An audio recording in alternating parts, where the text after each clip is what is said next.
Welcome to a very special event here on Tabletop Bob. I'm your host, Bob, and I have a lovely group of D&D players here today, but there's a catch. Today I have 4 legendary Warhammer 40k players joining for a one-shot adventure in D&D 5e. Welcome, everybody. Glad to see you all. Thanks for having us, Bob. Thanks for having us, Bob. Yeah. So we are going to go around and do some introductions in just a quick moment. But if this is your first time here checking out my channel, this is a Dungeons & Dragons YouTube channel, and we stream on Twitch. I stream every week, usually at least once or twice. We have a couple of different campaigns going on. If you're interested in seeing Dungeons & Dragons live games, as well as realistic Dungeon Master prep and DM advice, this is the place for you. So subscribe, hit the bell icon if you're on YouTube. If you're watching us on Twitch, please give us a follow, and I really appreciate it. Channel just started recently, so we're trying to keep this going, build up some speed here. Now, for today, I've got 4 people here. I'm going to introduce each of them briefly, and I'm going to let them talk about who they are in 40k and talk about their characters. A brief introduction. I think it's probably safe to say we should start with the most obvious introduction, the person who really doesn't need to be introduced in the 40k world. This person is on many world-class teams around the world. They are one of the best 40k players that I personally know, and that is obviously Andrew Rubino. Andrew, why don't you talk to everyone? Tell us who you are in 40k and who you're playing today. Well, first, Bob, I'd like to thank you for that glorious introduction. It was very well done. I couldn't have said it better myself. But as Bob said, my name is Andrew Rubino, and I am a casual 40k player who is currently experimenting his way through the new 9th edition, as is mostly everybody else. Today I'll be playing my character Dobby in D&D. He is a rock gnome wizard, and he'll be an evoker today. He'll be doing some heavy lifting with some heavy-duty firepower to get these guys through the campaign today. Yeah, so if you have watched any of my streams before, you know Andrew. He was in our Descent into Avernus campaign. He's also in my Supernatural 20 horror-themed campaign. Dobby's a legend in his own right, and he's here in the flesh, at least for one more session. All right, let's go next to Sean Nayden. Hey, Bob. I play 40k on occasion. I didn't have a nice intro for you, Sean. It's just to varying levels of success. I'm also a semi-permanent painter. That's right. In lockdown, I feel like this will be the least amount of tournaments I've been to in the last decade this year because of COVID. So it's been a weird year for 40k, but I'm excited to play a little D&D tonight. My experience with D&D is Baldur's Gate: Shadows of Am, maybe the greatest video game of all time. Second ed D&D engine, but I'm playing Kiara. That's with Z and 3 H's for those of you listening. And I am a drow cleric, and I was raised on the mean streets of the surface world after my adopted parentage was killed. It's unclear whether it was my fault or not, and I may or may not be slightly cracked in the head and talk to her throughout the campaign. So that's right. And just a couple of other things about Sean, other than his character and his 40k prowess. Sean, like you mentioned, streams quite a lot. Links to his channel, Team Battle Brothers, are down in the description below, as are all of our players tonight. Links for their stuff is down in the description.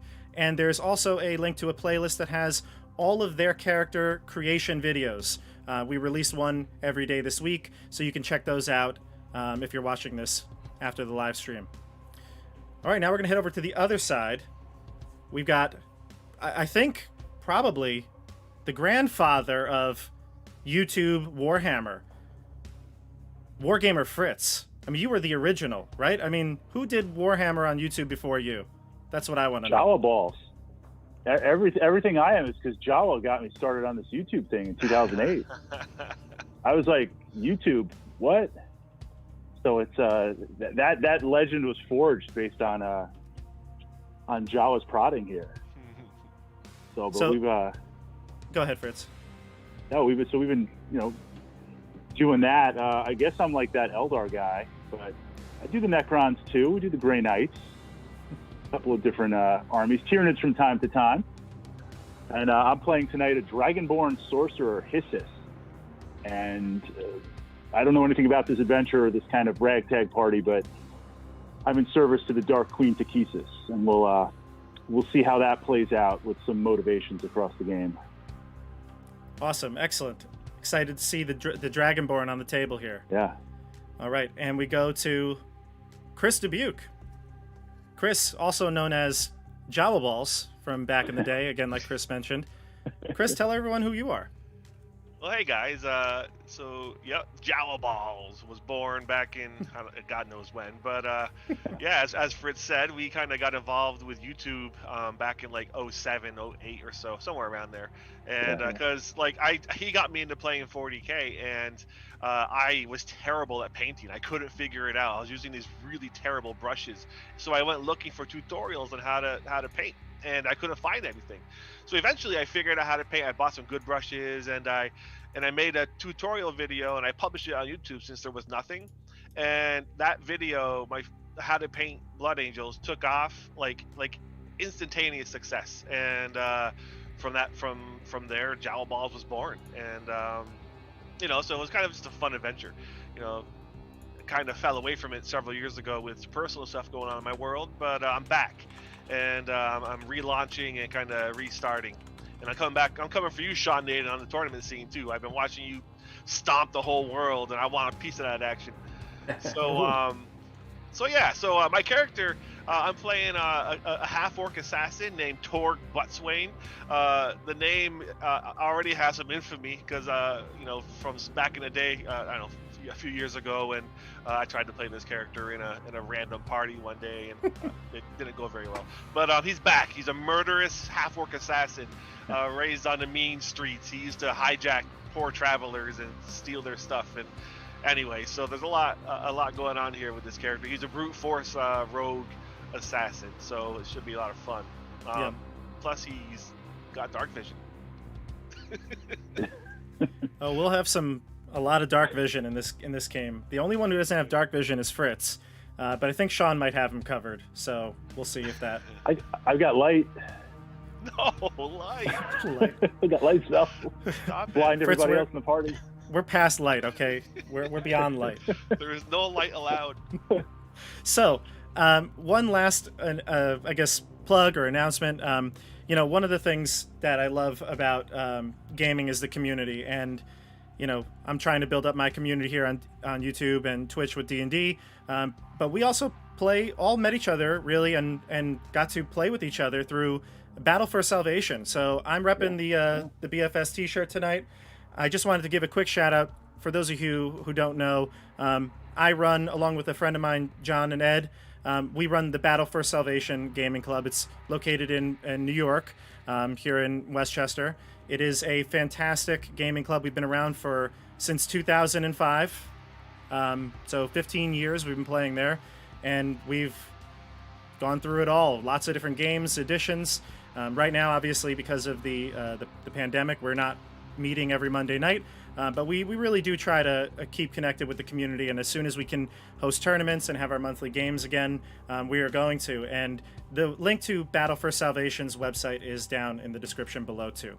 So we all, it seems crazy, but we all basically met so many years ago through BFS. Yeah. Good memories. All right. So now that we're through the introductions, I think we're ready to dive in. Are you ready? Let's do it. I'm born ready. I think we're ready. All right, here we I'm go. gonna stab somebody.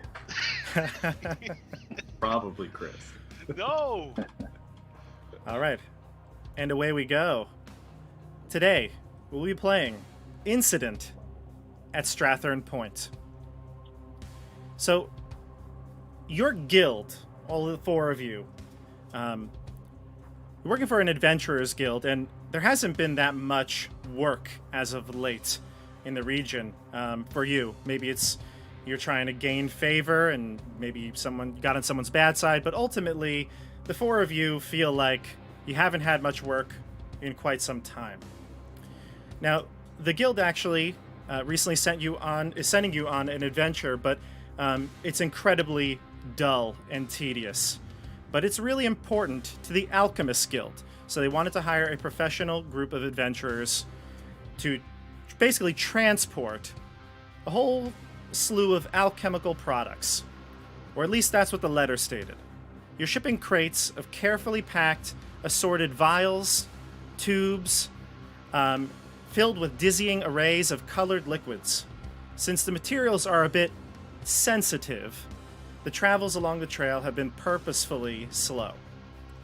The trip that could normally be done in about a day and a half has now taken you to the 4th day of travel. As per your guild's orders, according to the map, you should be arriving in an hour or so to a trading post named Strathern Point, located on a riverbank. All right, so you may discuss with your group about how you feel about this mission of transporting these sensitive products.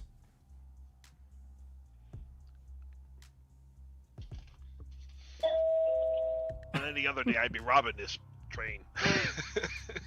Oh my god, Becky, this orc, he keeps talking like all the time. How much are we getting paid for this again? It's been a while, and I feel like I'm on overtime right now. Yeah, your guild would probably compensate you the average rate, but this is a incredibly boring and dull quest for you to go on. Anybody bring any games? I believe Torg might have something. You are a scoundrel. Got a deck of cards? I got some dice here in my pocket. Oh, there you go. I bet he shaved the corners, Becky. I microwaved them. As any true 40k player. I'm going to edit that out. Ah. Ruining reputations here, Chris. So as you're traveling along the road, again, going purposefully slow, you're looking at the time. You really should have been there earlier. You were supposed to be meeting, you were supposed to be getting to the Strathern Point to deliver your goods this afternoon around 1 p.m., but you're a few hours late. And again, it's hard to judge because you're going so slow, but you think you're going to be an hour still to Strathern Point. And as you're traveling along the road, go ahead. No, so it's just us, right? Mm-hmm. Yep, No, the so four like, of you. Yeah, you probably have a mule, a pack mule with the wagon. You're moving, like I said, purposefully slow because unless you looked in there, you wouldn't necessarily know exactly what's in the crates. But based on your knowledge of the arcane, Fritz, you probably could tell that this would be too dangerous to go at a fast pace. Do you want to take a look? Oh, you could. Do you want to take a look? Skim off the top? Take a look at what? At the cargo? Yeah. Oh god. Sure. Never hurts to look. I guess it'll pass the time a little faster. Yeah. All right. Got to make sure it's safe. Of course. I thought I heard it break. Chris, I'm sure you have a crowbar of some sorts or some tool to open up the crate. Yeah, that's standard issue rogue kit. Yeah, so Torg will take out a crowbar and pry open the top of one of the crates. And inside it, you see, and maybe you wouldn't know, but I definitely, Dobby and Fritz would be able to tell, this is alchemist fire, an entire crate of it. And something this large, if one of them were to break, it would cause a explosion of massive proportions. I want to wait for you guys to finish over there, away from the blast radius. How many of these are on this in this cargo? There are, in this one crate, 40 flasks of alchemist fire. How many crates? You have 3 crates. in total, taking up the wagon, most of the space in the wagon. Want to check out the other two? They are all filled with similar items. This one has alchemist fire, and if you poke around a little bit, well, I shouldn't say poke, but if you were to remove a couple of them and look below, there's other flasks. It looks like there might be acid. There's a couple of other potions, you would think. Generally, though, this would be worth quite a bit of money, and if it weren't for the fact that your guild is entrusting this to you and you want to gain favor, someone like Torg might snatch this, for sure. Yeah. It's a good thing you really want to get favor with your guild. Yeah, so one of you 40k players crunched the meta here. Like, what is it, like 1d6 per flask? So it's like 500 dice. It blows up. Like, it would be bad. It would be bad. Yeah, I'm cool with leaving it. We won't mess with it. Yeah, I'm not messing with that. I just wanted to look. We just need to know. Nice and slow. Need to know. So, as you travel along the road, this is basically the only road that leads to Strathern Point. None of you have been here before, but you've heard of it. It's a very common trading outpost in this region. It's a way to get a lot of landlocked goods to the river and to go to the larger cities like Greyhawk. So, as you travel along the road leading to the outpost, you come across two horses in the middle of the road. One of them is quite dead. The other nibbles at grass, heedless of his partner's condition. Two humans are attempting to pull the dead horse off the road, and they see you approaching just as you see them. And they redouble their efforts, but are unable to move the carcass. When you draw closer, you can make out more of the details. One of them is a woman who wears very colorful clothing. Her light brown hair is drawn back into a long ponytail, and there's a man next to her who is wearing similar style clothing. But he's very tall, has a solid build, and has dark black hair tied back into a bun. Noticeably, their health is not in great condition. The woman has bandages all over her limbs, and the man's arm is in a sling. What do you do? How far? Yeah. Who wants to take point on this one, guys? I'll be back here. I'm very distrustful. I cast Zone of Truth and approach. Are you actually casting Zone of Truth? Okay. Yes. I'll let All you right. guys handle the face stuff. I don't have the charisma for that. Okay, so you approach, and describe yourself again, Sean. What are you wearing? Dark cloak, cowl pulled up. Semi-bright clothing underneath. Okay. Now it's late in the evening, so it's getting like the kind of dusk that time.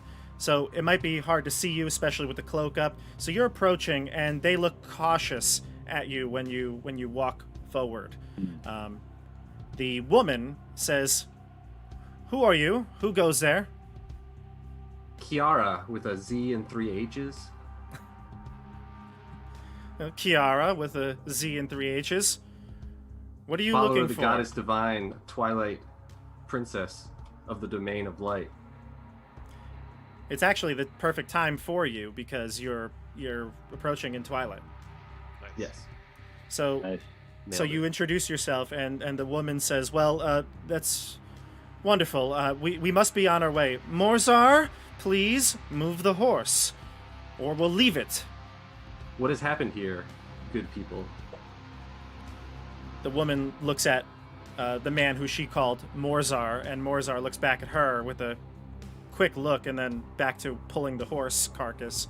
And he says, she says, our horse must have took a bad spill, and I don't know. Maybe it was sick, but it perished, and we have to get it off the road and then be on our way. It's getting dark. So I know I would know if they told the truth, or so not. you're gonna get into that 15-foot radius. You're like gonna get real close. Yeah. Okay, so let me make a charisma saving throw for this woman.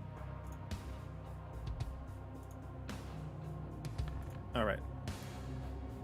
So your saving throw would be a 15 right now, and she is actually going to pass this, and you can sense that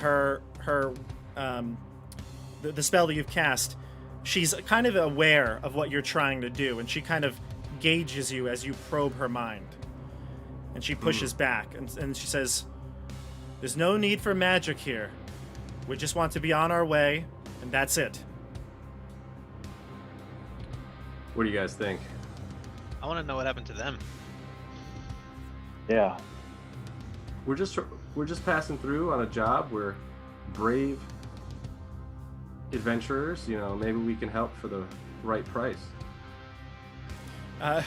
Morzar, just leave the damn Brave, horse. greedy adventurers. Morzar, leave the damn horse. We can be on our way. And she saddles up onto the one remaining horse, and she looks at him, and she says, "Come!" And he says, "Well, can I ride on back with you?" "No, Morzar, you'll walk." So, Yeah, go ahead. So I wanted to cast maybe minor illusion, maybe have some howling of wolves in the background close by to maybe persuade them from leaving just yet. Okay. So what would your DC be for Dobby? Is it going to be a 15 as well? Yep. All right. She's rocking these saving throws, and she tells you to knock the parlor tricks. We'll be on our way. We do not need help from adventurers like you. Adventurers, heroes, you say. Great. Good luck on your journeys. Morzar, let's go. And Morzar finally stops trying to drag this horse. It's he's a strong guy, it looks like, but ultimately, no, he can't move it by himself. Is it Morzar who added an arm in the cast? Yes, well, that's also going to be a part of the problem. He can't really do it in his condition. Do we care about him? We want to charm him. look at you guys. Well, I will Drinking say all the this. magic. I will say this, Sean, because you still have Zone of Truth out. Morzar probably... I'm going to roll for Morzar's 2 saves here, because he is maybe not as adept. Yeah, so Morzar, when he finally gets to the woman's horse to walk beside her, you can kind of get that sense from the Zone of Truth, from what he's feeling. So you know whether if he avoids answering a question, that he would basically be lying or not, or yeah. Morzar, So what is wrong? Why do you need to flee? You know, we could certainly protect you on the way back to town. Yeah, what's the hurry? And he looks up at the woman and he says, "Sitara, should I tell them?" She says, "Absolutely not, Morzar. We are going. What happens to us is only for us. Now let's go." And she starts to giddy up out of there. I use thaumaturgy to make my voice sound grand and like loud and bellow, and it creates whatever, like it makes me look more impressive. It'll be like, "Morzar, tell me what is wrong, fool. Becca demands it." With the wolves howling in the background, with Kiara's voice booming, he basically wets his pants and runs after the horse with the woman Sitara on it. And he says to you as he's running away, "Just be careful at Strathern Point." And he runs crying after the horse. All right, so some deal's gone down there, man. I feel like we want to know. Yeah, it looks like they Should I got try pretty and- roughed up. Should I charm him or try to charm her? Well, he's running away from you now, so I'd say unless you do something immediately, he's going to be easily 30 feet away Let in him the go. next All right. round. Let him go? Yeah, seems pretty useless. Okay. What's the horse look like, Bobby? The dead horse. Does it have like a saddle? Yeah, it was a Is that anything we typical... Yeah, go ahead. Just, I don't know, maybe like check it out, see if there was, if it was injured, if it got killed, or... It could I take don't a know, is there medicine anything in the check saddle? if you would like to do that. You want to take a medicine check? Yeah. Okay. Want to check? Yeah.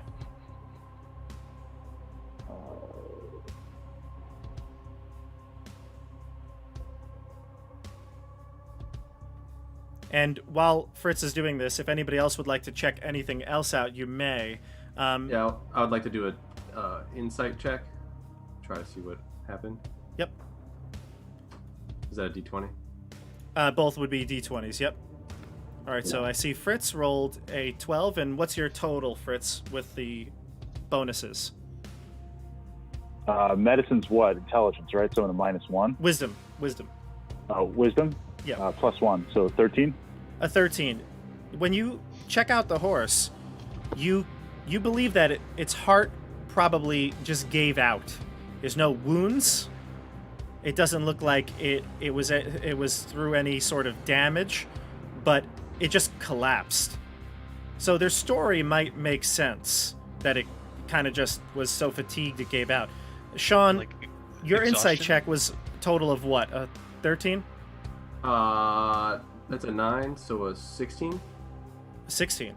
Oh, because you took as a proficiency. Gotcha. So 16, you believe with the information that Hissus had, that this horse probably was scared to death. It looks like it was scared to death, guys. What could scare a horse to death? A rock. Ghouls, goblins, Yeah. Scooby-Doo Bobby, and the gang. How far is the road from like the tree line? It's probably a 20-foot wide road. Mostly dirt path, really, less than road. So you're not too far from the tree line on either side. All right, so for the rest of our journey, I'm gonna kind of shadow parallel to the cart here and just kind of stay hidden in the trees. Okay. Since we're going slow anyway, I can keep up. Sure. Dobby, you're a historian. I'd like you to give me a history check.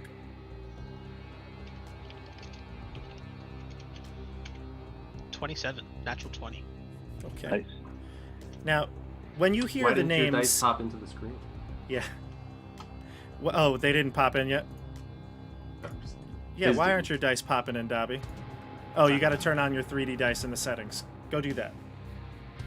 So- Otherwise, it's not legit. Otherwise, it's not legit. Right. Although we can see the chat. So other than... obviously, you got a 27 and a nat 20 at that. You heard that name Sitara, and something clicked in your mind. You feel like you know this person, Sitara, and it's all coming back. Sitara's a famous, renowned bard, which now makes sense as to her resistance to the magic. She's part of a bard troupe that travels around the region, performing for nobles and royalty, making quite a bit of coin doing it. And Morzar is in her act. All right, I don't know. So she's pretty well known. Pretty well known, and the fact that you recalled that information so well, you might even you could tell me if maybe Dobby has seen a performance of them. Perhaps that's how you remember it so well. Okay. Yeah, I seem to recognize her, guys. I don't think she's anybody to be concerned about. Nice. Very vague. Yeah. Love that, Yeah. Dobby. Dobby No other likes being information is needed. vague. Yeah. Okay. So onwards, I know that Torg is going to be kind of sneaking around, trying to watch over the tree line, make sure nothing happens, ambushes or anything like that. Am I correct? Yes. Okay. Yeah. All I right. got my my domain feature, right, where I can't be Yep. I can't be surprised, right? Or So, something? for those of you who don't know, Sean is a Twilight Cleric. That is a new class. So one of the features is that you can decide, it's once per rest, I believe, you can pick somebody, including yourself, to have advantage on initiative rolls. So when it comes time to combat, you will be attacking first. You'll be reacting before a lot of other people, maybe before the enemies. So I assume that's a cast on you. Yes. Okay. All right. Do we want to hide our horses? Throw up an illusion on them, or invisibility or something? So what are we walking into at this place? Well, I can always send my trusted companion, Hawkeye, up to the skies to survey the area that we're about to travel. If there's one creature in any of my games that's more legendary than Dobby, it's his familiar Hockey. I mean, saved the party on numerous accounts. So Dobby can send Hockey up into the sky to watch over you. Do it. Okay. All right. So we got Hockey up view from the sky. Torg. Can I give? Does around. Hockey already have night vision? You know, I don't think Hawks do. As a hawk, I don't believe I so. don't believe so. Can I give it to him? Yeah. You could give it to up to 4 people for an hour. So do I give it to him and who doesn't have it? Fritz? Yeah, I don't have it. Yeah. Toss Yeah, it give it to toss him it and on me. Fritz. Okay, now just clarify. Sean's dark vision is even better than your dark vision. It's 300 feet. Wow. So if you want, Sean, you could give it to everybody, but maybe you want to do it when you get a little bit closer to Strathern Point. Okay. Yeah. So when you get like within maybe half an hour, 20 minutes, you can cast that, and that way it'll last, so you can do some exploring with it. Cool. All right. So we'll get to the next chapter here. Strathern Point. After I read the description, I'm going to show you a little side view so you can get a better image in your head. But you approach the double-towered structure. This station is built along the edge of a steep, rocky coastline. One tower was built level with the road, while the second tower is at the bottom of the slope near the edge of the water. The 2 towers are joined by a long stone causeway that provides access to both areas. The outpost was designed to provide a way for wagon loads of cargo to be transferred from the road above to ships down below. And so I'll give you a quick little side view. I'm going to share this picture with you. All right, do you see that? Yep. Yep, Okay. yep. So in Roll20, and I'm putting it up on the screen for the viewers here. It's basically 2 towers, and there's about a 60-foot drop from the top road to the shoreline. All right. All right, how do you approach?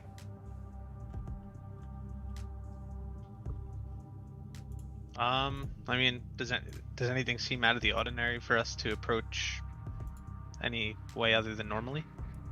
Give me Good a path. perception check, and I can let the entire group do perception checks as you approach.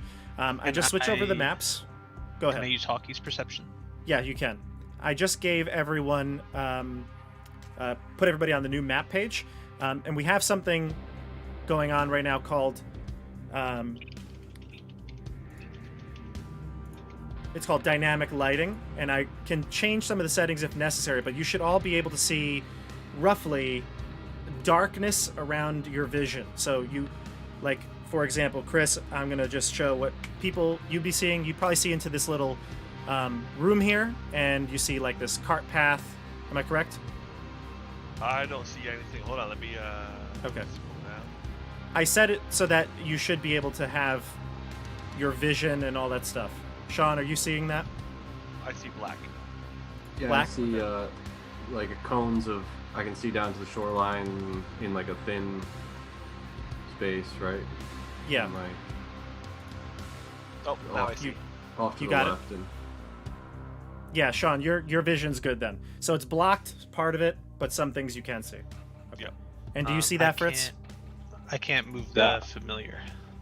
Oh, okay. I Like- just see like 4 spaces. The rest is all dark. Yes, Yep. Fritz, your Yeah. dark vision's 'Cause I not can't- so good, so I'm gonna give everyone the updated dark vision now that Sean cast his divine ability here. By the way, check out the perception roll. Oh, got a good perception roll. Nice. All right, so I'm if giving you, everyone if you Sean's click dark on vision. perception in D20, is that how you get it to roll and give Yeah. you like the Yeah. addition Yep. instead of just rolling a D20? Exactly. Gotcha. Okay. I don't know so why I rolled you- 2 dice. Yeah, why does it roll 2 dice? Um, One's for advantage. initiative and one's not. No, so what? Right. Advantage?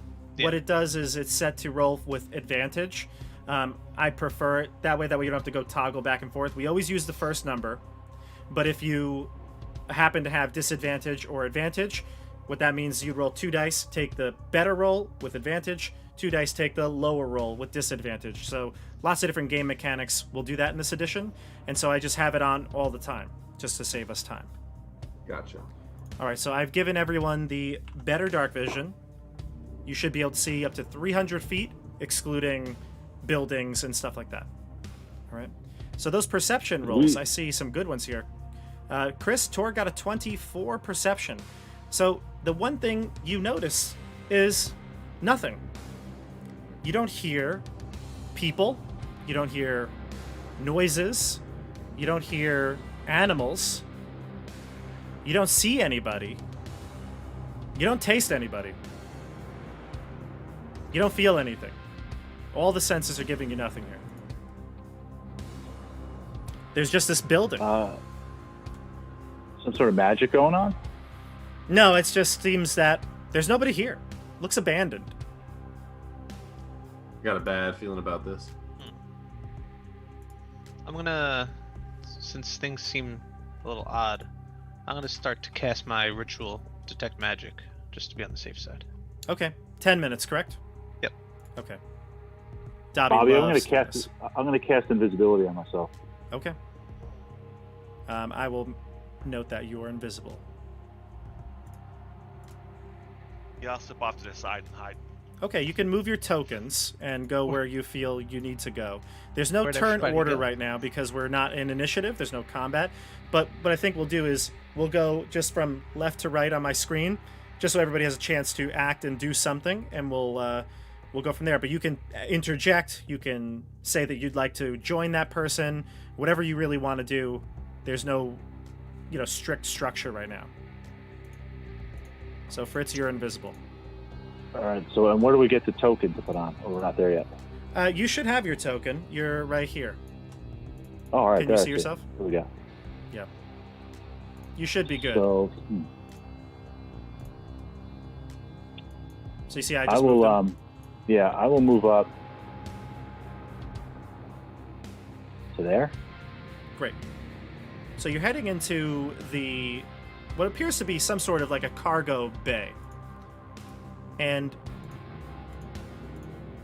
this cargo bay has an obvious wagon path that departs from the main road and passes beneath an archway entering into the structure.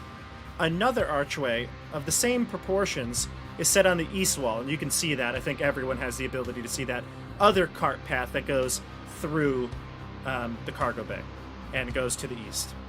The trail emerges from it, joins up with the main road once again.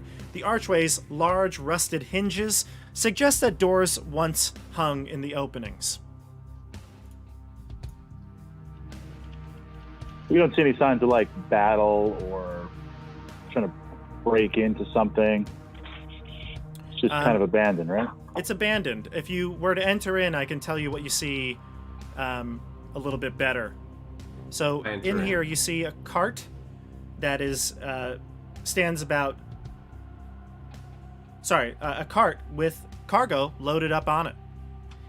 The southwest corner of the room, you see a stomach-high platform of stone capped by a wooden top. And there's a trio of barrels standing to the side and a 10-foot square hole in the south wall that opens just behind the platform. That would be here. Like a hole like that shouldn't be there? Or like... It looks like it was designed that way. Okay. You can probably see with your dark vision, Sean, that it looks like it goes down into a slope, clearly mimicking the contours of the coastline. So perhaps a cargo chute of some sort? To transfer things, yeah. Yep. Hey guys, does anybody remember who we're supposed to be meeting here? To hand this stuff off to? You do, Dobby. You have a great memory, so you would know that you're supposed to be delivering these to a man named Dinian Cronith. Now, this man, Dinian, the only thing you've all heard about him is that he's a hard ass. He gives everyone that goes to the station quite a bit of trouble about the condition of cargo and payments and stuff like that. That's basically all you've heard about him. Guys, if there's nobody here, how do we get paid? Yeah, we gotta find somebody and get a move on. Get out of here. Would you I'll like to find leave someone your... to sign off on this stuff. Is this a door? It is. Oh, I Yeah, went in a door. it is a door. Yep, you can go through it. And actually, I am just going to make sure we don't have accidents. And I'm going to turn on the... restrict the movement. Okay. Uh-oh. No, you're good though. You're good though. So you can enter into this area here. So you open the door that leads to a hallway, and I'm going to remove that door for everybody else so that you can all go through it because I just blocked you all. Okay, you should be able to go through it now. So, Sean, you open up this door to the west, and it leads into a hallway. To the north, you see stairs, probably leading up into the main tower, and you see stairs to the south that most likely are the way down the causeway. There's also another door opposite the one you just went through.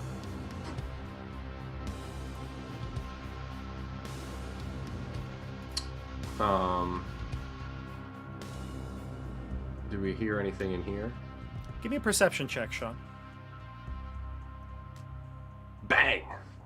Nice one. Look at that. Beautiful. 25.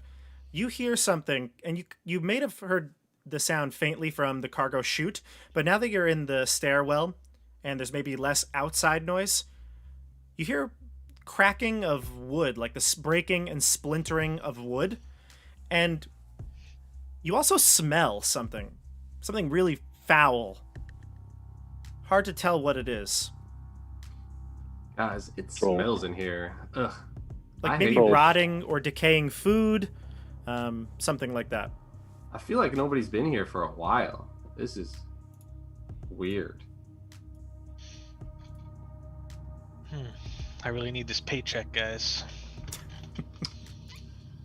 Should we check upstairs first, or see what's behind door number 2? Where's door number 2? Ping it. It's like You have to in move front of your Right in token. front of us. To Yeah, let's get in position, then we could check out the. Where are we leaving the Second door. goods? Are we leaving it in the cargo area? Yeah, maybe tie it up. So you Tie leave the your horse and mule. wagon up. You leave your mule and wagon in the cargo area, maybe along with the other wagon. Yeah. Yeah, that works. Okay. But unhitch the horse. We don't need it sprinting off and causing an explosion. That's right. That'd be unfortunate. Good call, Kiara. Kiara. All right, so the door is open. If you'd like to enter it, nothing appears locked. I mean, this is not a prison or anything like that. So you open this door and you head into the next room, which is, you see this small room. It's furnished with rather simply, actually. There's only a large desk with space for 2 chairs, one on each side, and there's a door to the northwest, right here. Careful More what you doors touch. and empty rooms. Can I Or do you check wanna, out like, the desk? See whose listen? desk it might be? You can check out the desk. Yeah. There's quills and ink and drawer filled with records. None of those papers are dated within the last week. No name or anything on there? Yes, there are a couple of names, but none of them familiar to you. Just, probably the one name that you do realize is on all of them is Dinian Cronanth, and mostly signing off on them. These are probably transfer papers for cargo. From over a week ago? Yes. But Somebody's on vacation. it was daily. Up until then, it was like daily records. It was very Correct. robust. Very record robust. keeping. Yep. Maybe he took up drinking. It's possible. It's very possible. And then, Bobby, there's another door up there to like the northeast, Northwest, correct. Mm-hmm. northwest. Yep. All right. I'll go through. Sure. Yeah, I'll be standing back here just kind of watching our 6. Okay. So when you enter this room, you notice that there's a broad fireplace on the west wall. There are lanterns that sit on the mantle and logs stacked for fire. but the fireplace is cold. The place is furnished with several plush red velvet chairs and a tall writing table. There are 2 other doors in the room. Both lead east. One you just came through. So there's another door in the southeast corner. Doors, doors, doors. No people, Search. just doors. Search the table, see what's there. The only thing here are pieces of blank parchment and a quill and ink, as well as a blood-stained cudgel. Is the blood Bloody. fresh? No, it is not. Although with a medicine check, you can maybe determine how long ago. Anybody want to examine this blood here? If you have a good medicine check, maybe. I'm good at spilling blood. Don't much care to examine it. So we take the first roll there, 7. Sean, although you are a cleric and a capable healer, this blood is just old and dried. Weeks ago, maybe, is your guess? Old blood, fellas. Torg, I have a forgery kit. Should I write our names in? They owe us 1,000 gold pieces Yes. when this is done. Good idea. We gotta get something out of this. Gotta get Hissus paid just starts somewhere. Yeah. Hissus just starts taking out a forgery kit and is like really carefully putting his name in Yeah, Love all it. this paperwork. Get us I'm paid. gonna do that. So if this turns into a campaign, we've got a payday like a couple of months from now. There you go. All right, be so a I'm good getting frustrated. I kick in Check the out next the- door. Sure. Yeah, check out the other door. Nice. I'm gonna hide. Locked. Okay. I can't get in. This door is locked. All right. Oh, kick it. Let's go. No, have Torg do it. Hold on. This door is locked. I gotta. Hold skip. on a second. Let me stand Alright. back. I'm gonna stand back. I'll check it for traps first. What's it? Perception. Be perception. Ruh-roh. Now, Looks like now, we're now, of course, Oh, not trapped. yeah, good. I was gonna say, All Yeah. right, so I'm gonna pick the lock. okay. Give me a thieves' tool check, Chris. Well, first, are there any keys on the desk? Or in the desk? No keys in either desk, although you didn't necessarily search that desk so thoroughly. But there's no key. No obvious keys, but that we should definitely do a thorough search because there's always things hidden in the desks. So let's do this. Let's do a group investigation check. All Ooh, I 4 like of you can investigation. roll for investigation to really kind of analyze hidden compartments in these desks. And I don't if have we much get to offer there. if we get Oh, look at 3 of you to succeed on a DC 15, you can find something that might be hidden. not looking like 3 of us. I got Yeah, it's not looking.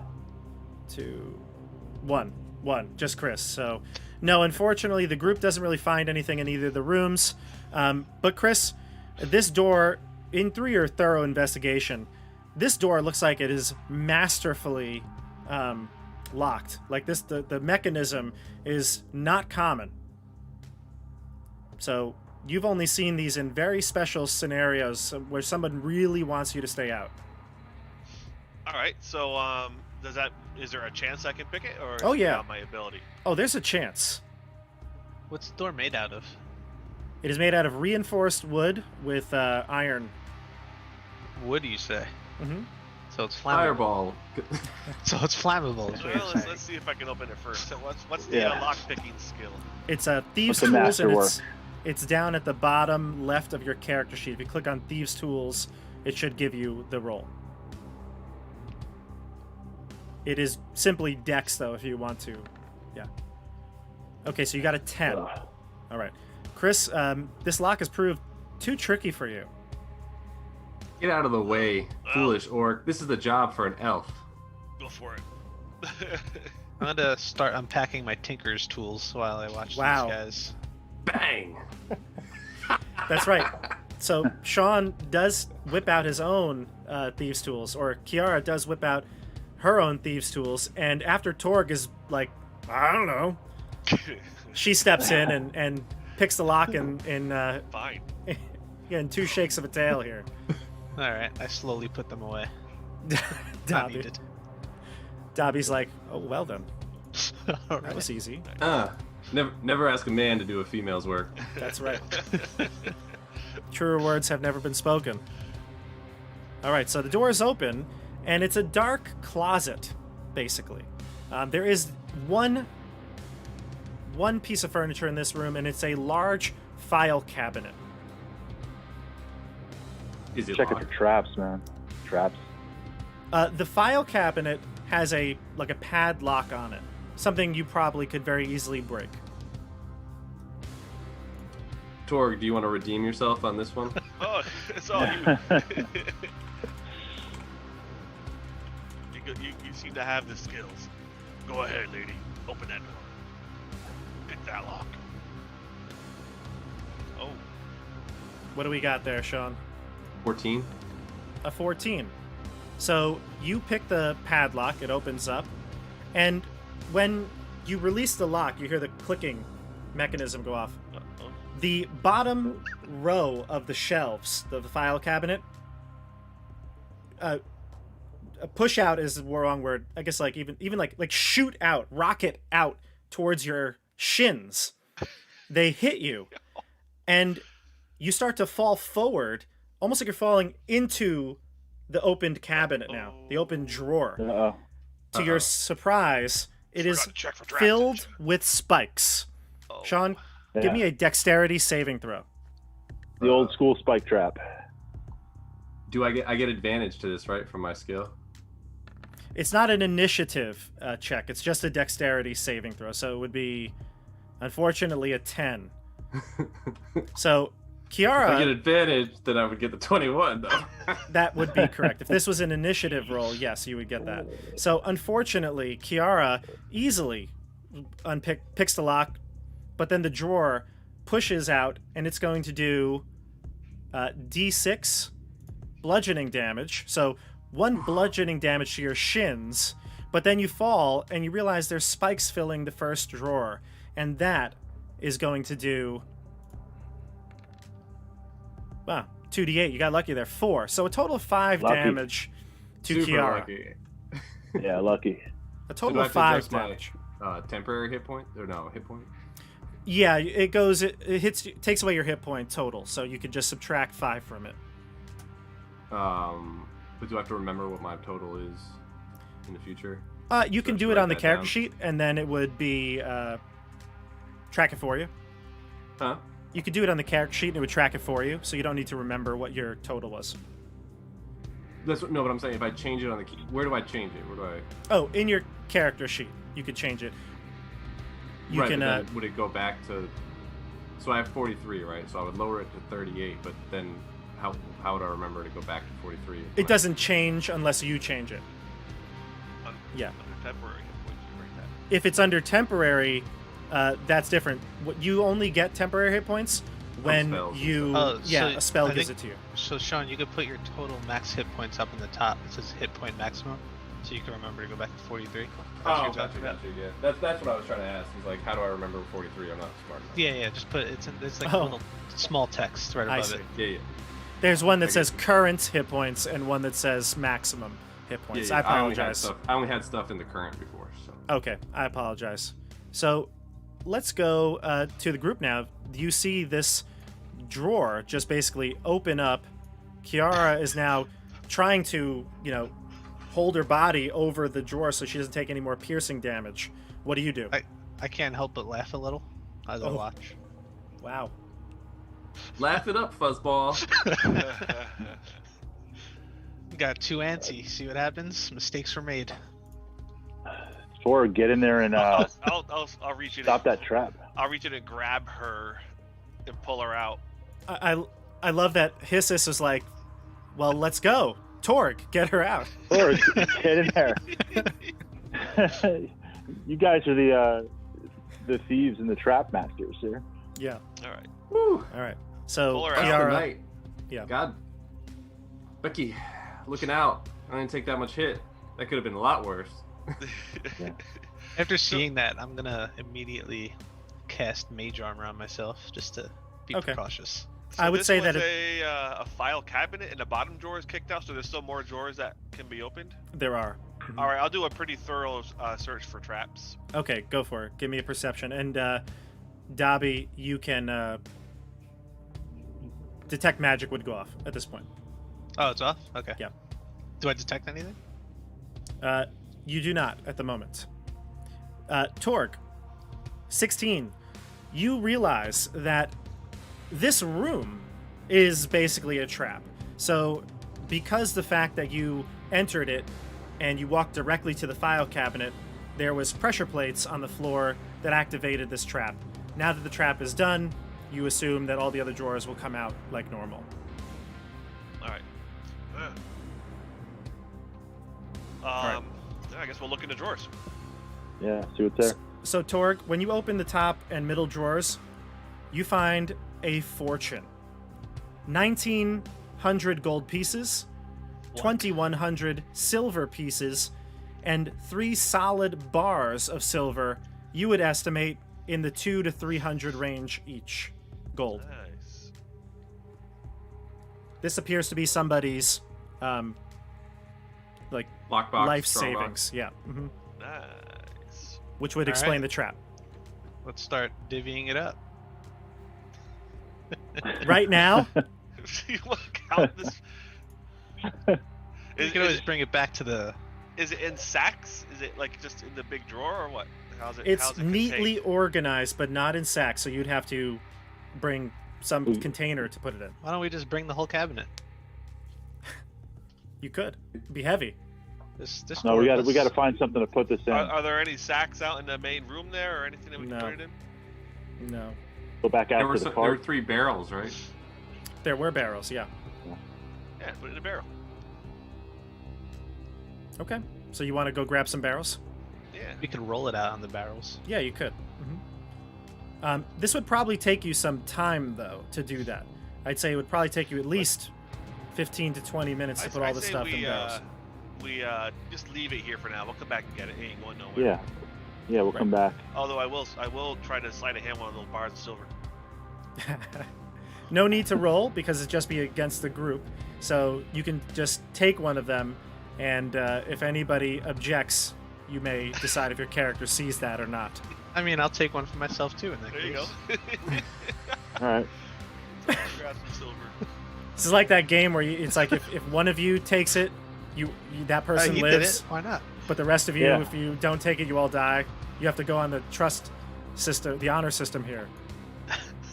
All right, well, so why don't we all just stuff our pockets and grab a little bit of something, get a little taste. I a don't little care what taste. Okay, so let's go look. I'm gonna write that Yeah. down. I'm gonna write All right. down. So you can take as much as you would like and think you could hold. I mean, remember, these are coins, so they do count.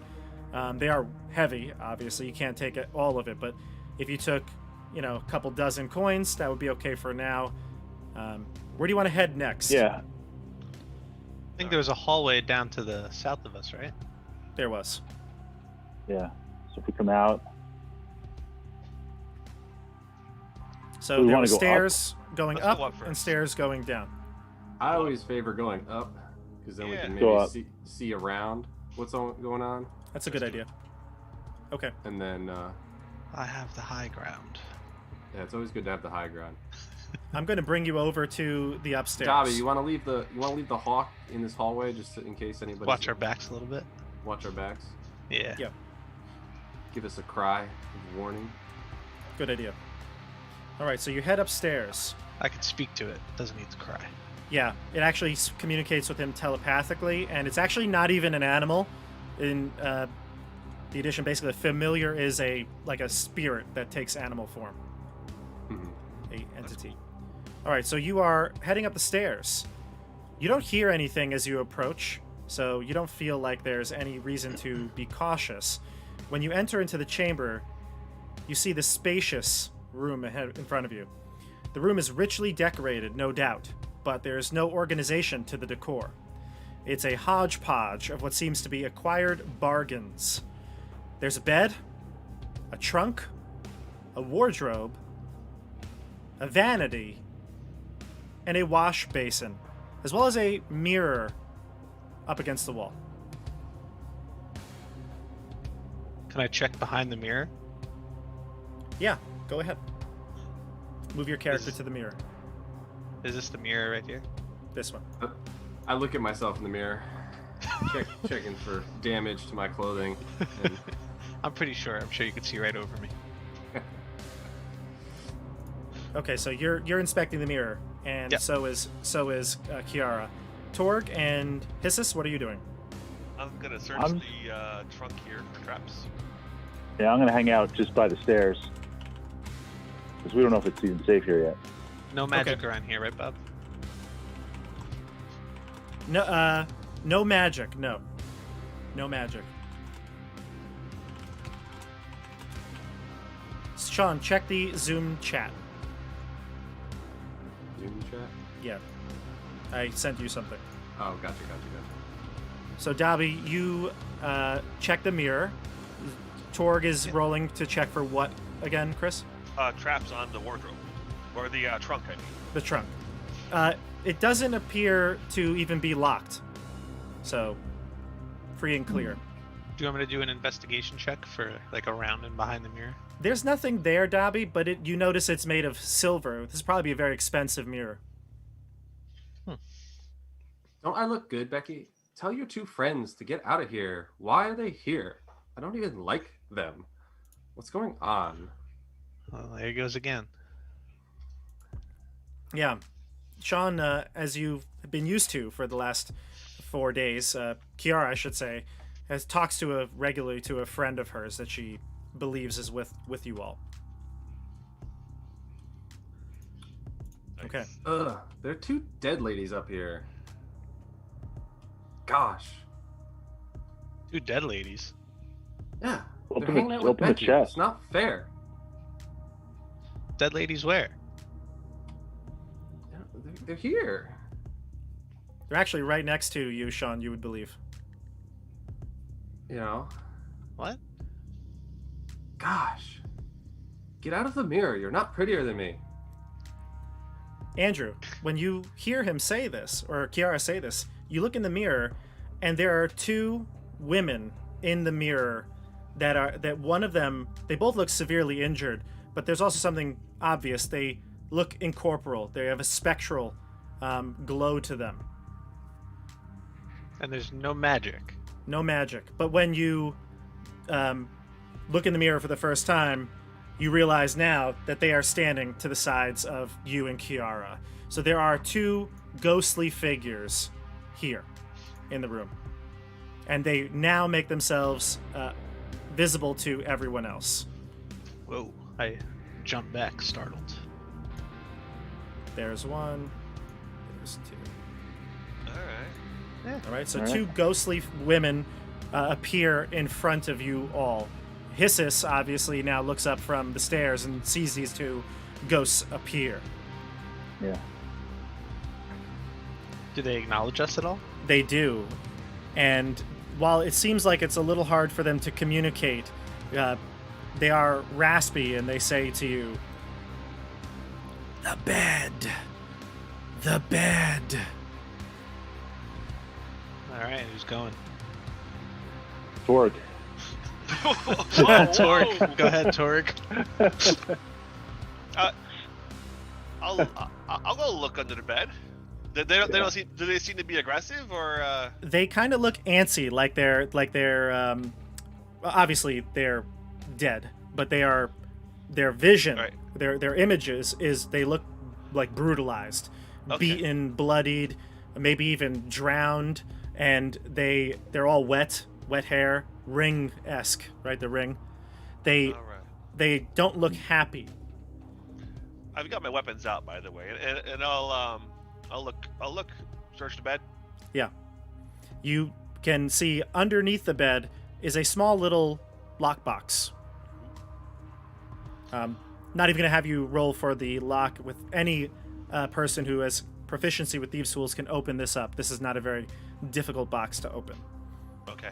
While you're opening that, the one woman who looks like she is perhaps, like I said, drowned to death, she's covered in water, walks over to Sean, Kiara, and says,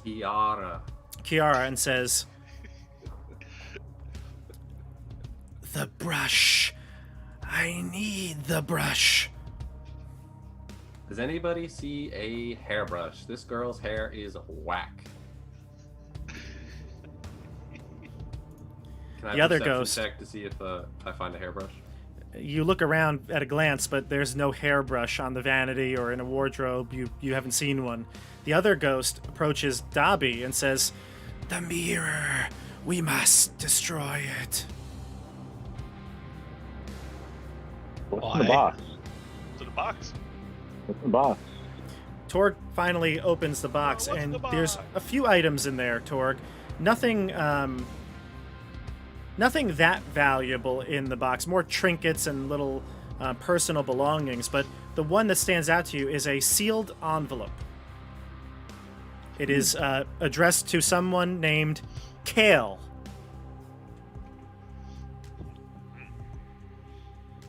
I'll bring that out and hand it over to Hissus. Check it out. You give it to Hissus? Actually, well, I'm smarter than he is. Wait a second. Yeah, you're smarter than I am. I can read. I'm gonna snatch that back out of his hands, and I'm gonna be like, you know what? Yeah. I can read it if you're having trouble. Yeah. Chris, I'm What's going to this? put it in the chat, and you Okay. can read it to the group. That's funny. There it is. Okay. You could read it to the group. All right, dearest Kale, I am writing to you to keep myself from going insane. This room is haunted, and I fear for my life. You must believe me. They came to me, demanding that I remove my mirror and silver brush. They begged me to leave Dinion before he killed me. Now I wish that I had listened. I have grown very fond of you in these few short days. Please be careful. If Dinion should ever find this letter, I am sure he will kill us both. With a desperate heart. Valsina. That's that bard, right? No, the bard's name was Sitara. Oh, okay. You haven't heard the name Valsina before. All right. Yeah, so, Have you heard of the name Kale or Dinian before? No. Dinian, yes, I'm sorry. Dinian Cronin is the person you're supposed to meet. oh. Ah. He's gonna kill them? Doesn't sound like a very nice guy. You don't get to be a major merchant without being a little bit cutthroat. True. All right. Well, Give me an insight check, Torg.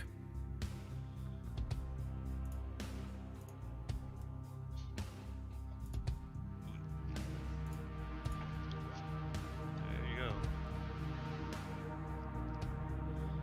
go. All right, what we get here? Total of 13? Okay. Yes.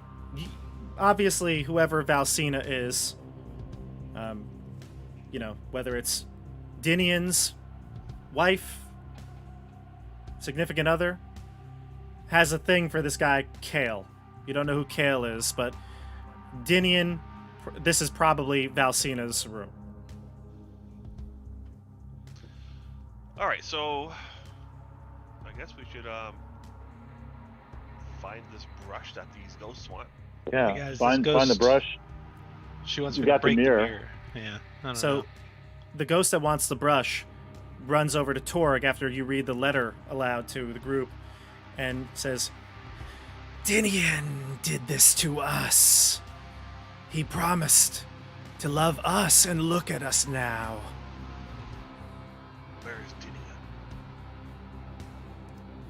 I don't know where Dinian is, but Valsina, the brush. I must have my brush so we can rest.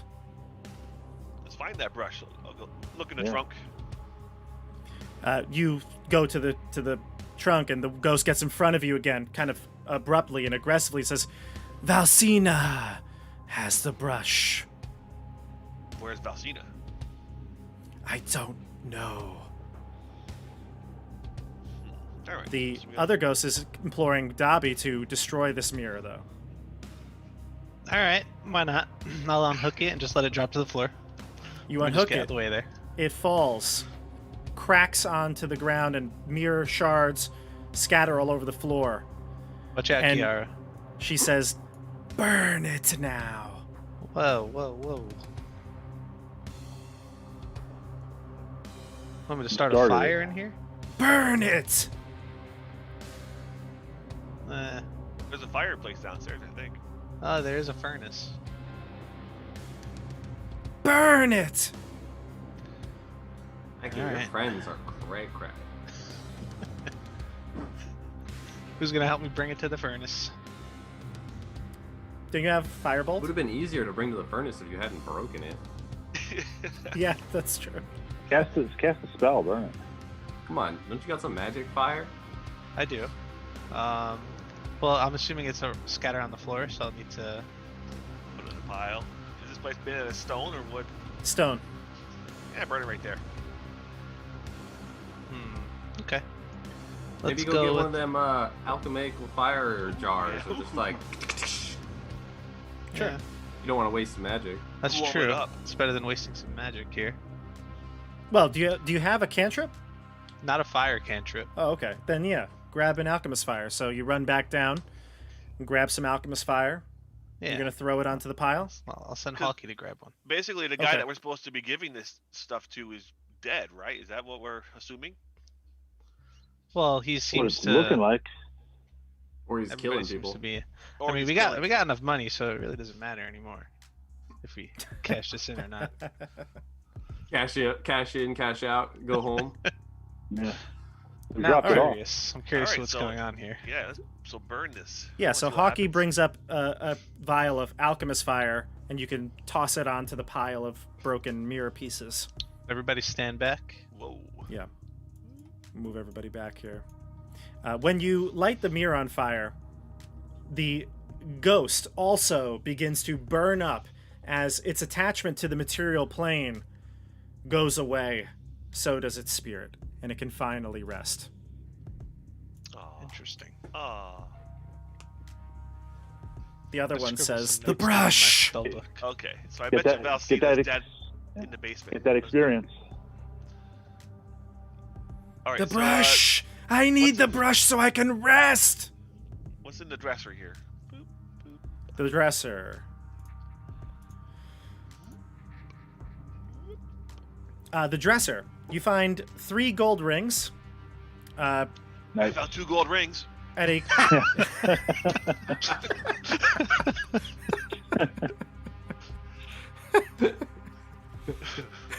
and nothing else. No, just kidding. There's a couple other things. That was good. You find 3 gold rings, a pair of leather shoes that have. The only reason I'm explaining these ones is because they have platinum buckles on them. So you're more interested in the buckle than the shoes. Nice. And a variety of different articles of clothing, gowns, dresses, things like that. The sum of which would probably worth a decent amount of gold. This is all female attire. Yep. Did we check the top of the bed? You could look at it. There's nothing there. It doesn't look like anyone slept in it in quite some time. The one ghost now runs over to Torg. Seems like you're the one that read the letter. It's kind of hounding you now, and it screams at you as its voice echoes almost like a banshee through the hall. You hear the echo very loud. Torg, you need to give me a wisdom saving throw. Let me see how I. She's angry. We gotta find this brush. That there? Got a 9 on the wisdom saving throw. So, Torg, you age 10 years. What? Got some city mileage on you. Oh, What the hell? What the hell Dude, is this? did your hair just turn gray? It did. What? Yep. How's D&D work? Is this like a temporary thing or is it like legit? Torg has no idea. Torg just feels the age come on him. The back hurts now. Part of my French. So, I think what we'll do is we'll jump into initiative here. Yeah, Okay. so she's corporeal, right? We can. She's a ghost. So, Oh, yeah.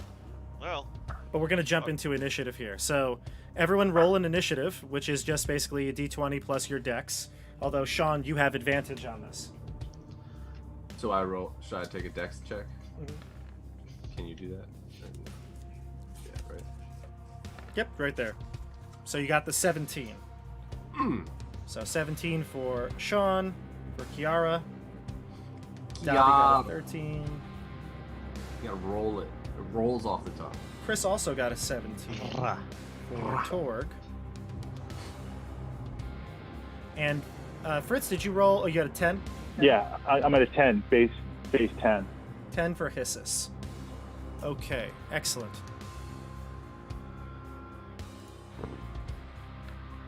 Oh, oh, Oh, that's for her? yeah. That's for the ghost? Yeah. So, okay, so ultimately, that was kind of like a surprise round. You thought she was kind of cool with you all, didn't really attack you on sight, and then all of a sudden she's going crazy right now. And she is going to continue to assault Torg, because Torg is the one that is, you know, her go-to person right now. So she's going to try to grab you, Torg, with her spectral arm here. Okay.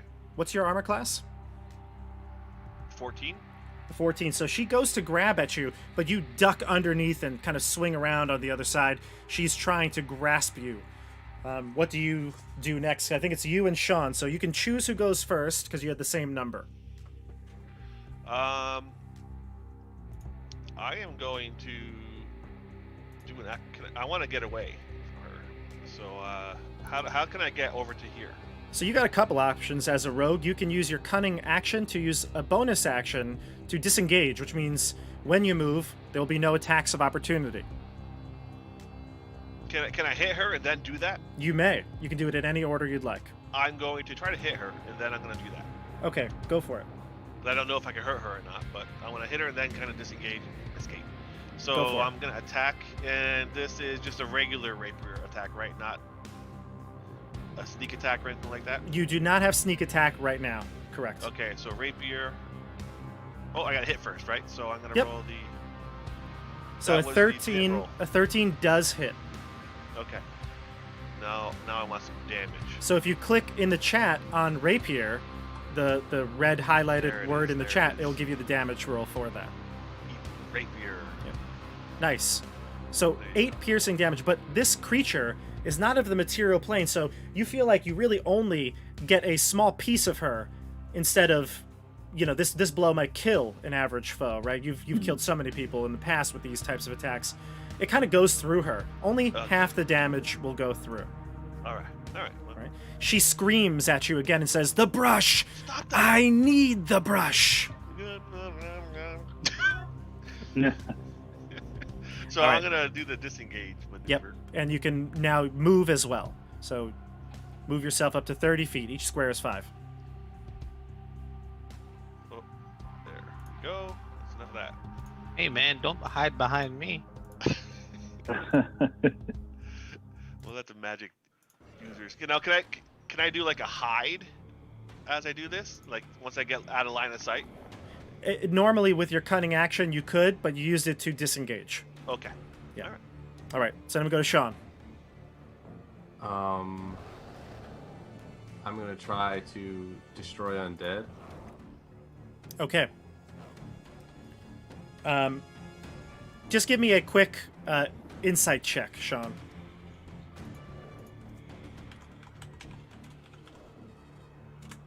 And just tell me what you get, because I'm on a different page. 16. 16. Okay.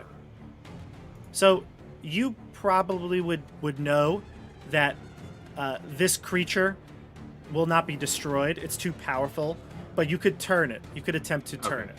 So we'll do the turn undead. So basically, you could describe how you do it, but it usually includes presenting your holy symbol and speaking a prayer. So how do you do this? Becky, take that bitch away from here. And what is your holy symbol? Do you have a holy symbol? I don't need a holy symbol. The presence of your friend is your symbol. Yeah. Gotcha. Okay, so I'm going to take a wisdom saving throw for this creature. Oh! A Nice. nat 1. Oh my goodness. So the ghost Nice. spends... Well, actually, it's not going to happen at this moment because it's not her turn, but you know that you've struck fear into this creature, and it's going to run away from you at all possible in its next turn. Let's get out of here. All right. Yeah, No brush up here. that might be smart at this point. Let's abandon this area. Yeah. That bitch, Yeah, ain't, let's get out. that bitch ain't got nothing on me. She don't want me. Fair enough. All right. I'll move your characters let's- down the let's- stairs. Is that where you want to go? Yeah, let's run. Okay. Let's get into the basement. Wait for me. All right. I got you, Dobby. Okay, move yourselves. And That was a that bad was date quick. night for Torg. That deep kiss sucked his soul. Yeah, that was bad, Torg. What's great though, Torg, is that I rolled the lowest possible number that I you saw could that. Yeah. 10 years gone. And you know what? Doesn't it feel like 10 years just goes like that? It sure does. It really does. All right. So switching back now. So that was a quick combat. I mean, obviously there is still a ghost up there. So if you were to go back up, you'd have to deal with that. But Yeah. the ghost does not pursue you. You know that it can't at this moment because of Kiara's turn undead ability. All right. That's a good ability. All right. So let's head over to the hallway. Where would you like to go next? Um, I guess the only we way is checked down. that thing. Yeah, let's go down, right? Okay. So there's a wall here. I just blocked it, but I'm going to remove it so you can all move. I'm gonna grab one more of those vials on our way passing, just in Okay. case. This stairwell leads down at a steep angle. You don't want to fall here. No need to take a check because it is Stairs. just a regular set of stairs. But you do get the feeling that if you fell down these, it would really seriously hurt. You'd probably take some good damage here. All right. You can head down. Move yourselves. Okay. When you get down to the bottom of the steps, just stay at this entranceway, and I'm going to read to you what you see. And in fact, actually, I'll stop you a little bit further back because that sound that I think it was Sean heard from the top of the stairs gets clearer and clearer as you get down to the bottom. Do you want to approach with caution, or do you want to go down like you normally would? With caution. Yeah. Well, it's up to you what your character would do. I know Torg would probably sneak. Tori's going to be sneaking for sure. Yeah. I'll wait You for want- PR everybody would else walk to go. boldly in. Okay. So if you want to approach stealthily, Torg, you can give me a stealth check. Okay, and anyone can do that, really. Okay, so an 11. I'm going to write that down here so I don't forget. why? But remember, in this edition, it's based on passive perception of the enemy. So if the passive perception of the enemy is not an 11, you get them. It's not an opposed roll. All right. So Dobby's stealth as Dobby- well with a 12. How much time has gone by? I'm still invisible, right? Yeah, you're invisible still because that lasts for an hour, correct? Last for an hour plus.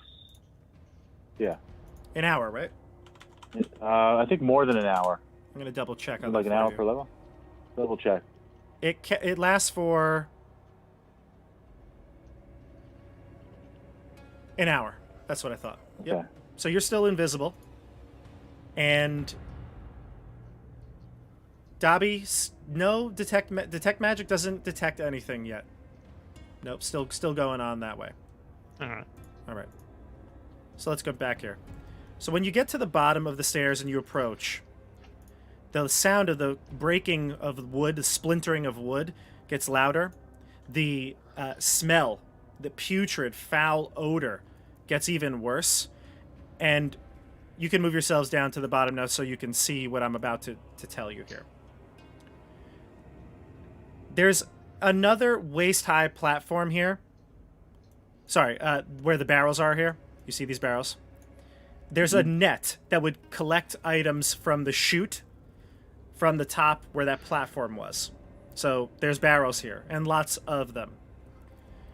There's an archway to the south that leads to a dock.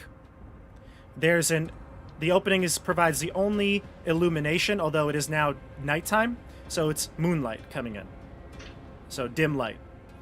But you all see very well because of Sean. The chamber has 4 disgusting and disfigured beings noisily shattering barrels and casks to devour their contents. When you entered the room, their attention turned quickly towards the group. I'm going to describe each of them to you and then reveal them on the map. So the first creature that you see that's closest to you, it stands about 5.5 feet tall, with sores littering its pallid yellow-green flesh. There's a singular horn sticking up over its one cyclopean eye. It carries a heavily rusted and jagged longsword. Its flies seem to be swarming the air around it. I think it's pretty clear here. I think it's pretty clear. It's got to be a plague bear. You see a plague bear. It's like a plague bear. The next creature, to the west near an entrance of a storeroom, has a flaming red skin. It stomps its cloven feet and raises a great sword into the air that it can easily wield with one hand. The devilish appearance is only accentuated by its 2 symmetrical horns. There you go. Oh shit. Oh yeah. The third creature near the dock entrance could easily be mistaken for a incredibly beautiful woman, were it not for the tentacled arm and claw appendage. Its skin is a light shade of purple, although the other creatures are not clothed. This one is. Black leather barely covers its 6 breasts. Torg. Yeah. Come on. All right. And the final creature, to the east, near another doorway, is bright pink. It has a bird-like beaked mouth and feathers on its long tentacled strands behind its head. It seems to be making the most noise as it speaks in a tongue you do not understand. And there they are. So there's the creatures that you see. I described all 4 of them to you. I think we all know what this is. We're going to roll for initiative here. Roll again, please. All right. Oh.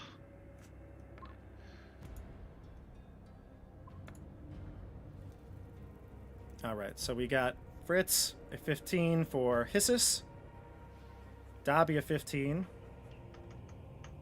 Kiara, a 7. And Torg, a 6. Kind of reverse rolls there, huh? Pretty awful. All right. Okay. Fantastic. Would they have to make, or any of them undead, or are they demons? Because would any of them have to make checks against my turn undead? They are fiends, so they're not undead.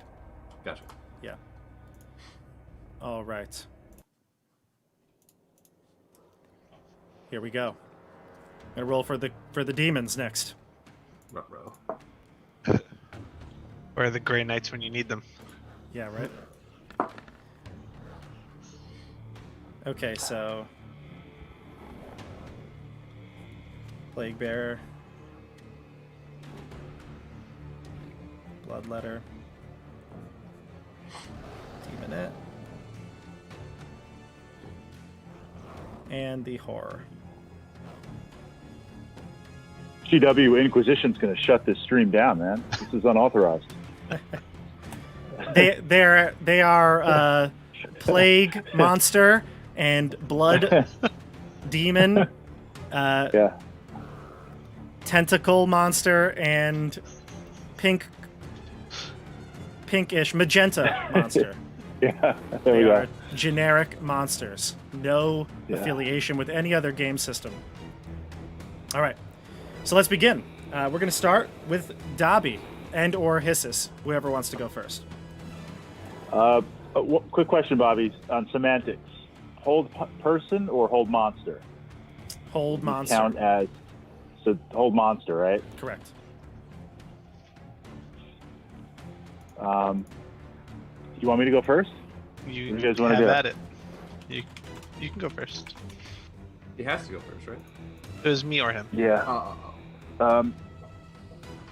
I will try to hit the plague monster with hypnotic pattern. Okay, it is. Let's You know, cast I'm it reading up. the hold person though, but we'll do hypnotic pattern. It just says humanoid. I don't know if that's necessarily just them. So we'll say I'm just gonna say that hold person would not work, but hypnotic pattern that works on lots of things. So that's an illusion spell.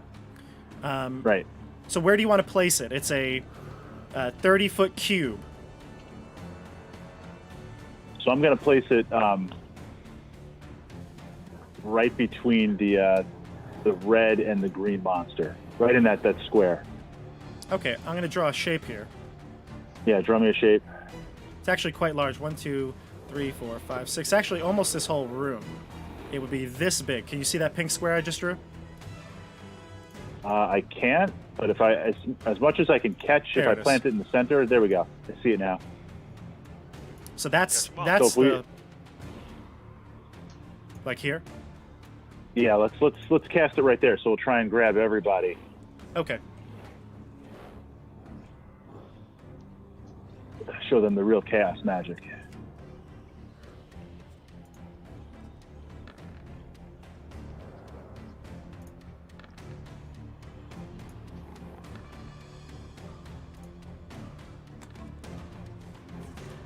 Okay, and what's your spell save? 15. I'm gonna guess 7 what plus 8. 10 plus 5 plus charisma bonus. No, 8 plus proficiency plus charisma. So 8 plus 7.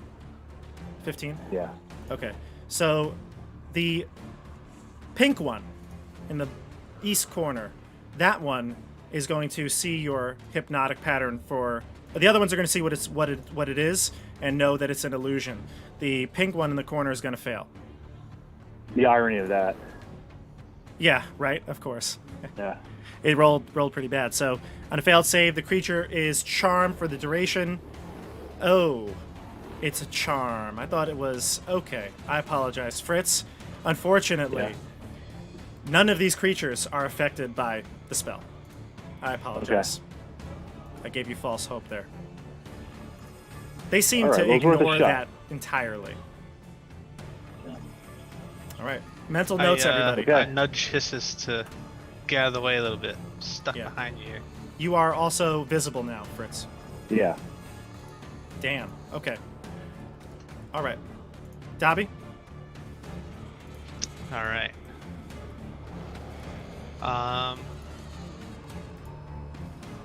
I'm going to go ahead and cast Shatter from my current position over at the Plague monster Mm-hmm. and the red horn looking guy. Sure. You want the Plague Bearer to make Um, a Constitution saving throw? Let me cast that in the chat here. Oh, nice rolls. So 10-foot radius. We'll put it in between the two of them. Actually, I might be able to hit if it's a 10-foot radius. You could hit both. Would I be able to- probably, yeah. Yeah, you can hit Okay. the Bloodletter and the Plague Bearer. Not yeah. the pink one, right? No, that's too far away. Yeah. So you could center it like here and get 5, 10. It's a 10-foot radius, you said, right? Mm-hmm.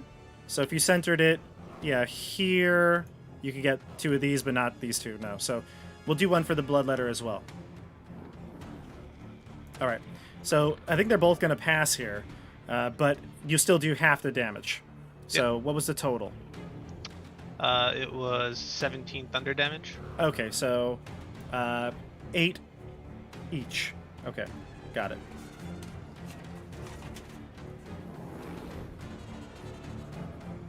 Okay, so then we go to the demons next. So the first one that's going to act is the horror. So it's going to jump out, it's going to see Kiara, and it's going to shoot a bolt at you. of white energy. What's your armor class, Kiara? 15. Okay, a total of 24 to hit. It's going to do 1 point of force damage. However, Sean, Kiara needs to make a intelligence saving throw. Hey, nice. So an 18 intelligence saving throw. You do feel like weird energy coursing through your body, but you're able to withstand whatever it was doing to you. And then the creature's gonna run behind the wall here. All right. Next one up is... Where did it go? Behind right here. Behind the barrel? Behind the barrel. Gotcha.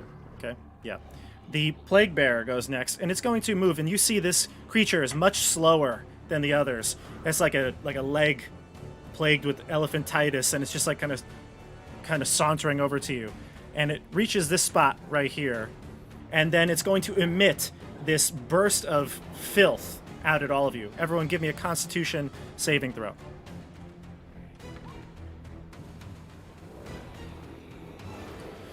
Okay, so Sean, Kiara passed. Is this magical, Bob? Yeah. Okay. So I would Fritz get advantage. Okay, so Chris, Torg does not pass here. You are poisoned. You have the poisoned condition, which is disadvantage on attack rolls, as well as ability checks. So, skills. All right. Hockey. Did you roll for hockey? No, I did not. Okay, give me a hockey's roll. The next creature up is the Bloodletter, and it's going to run at Sean, and it's going to swing at you with its great sword, and it takes 2 attacks at you. Hockey got a 15.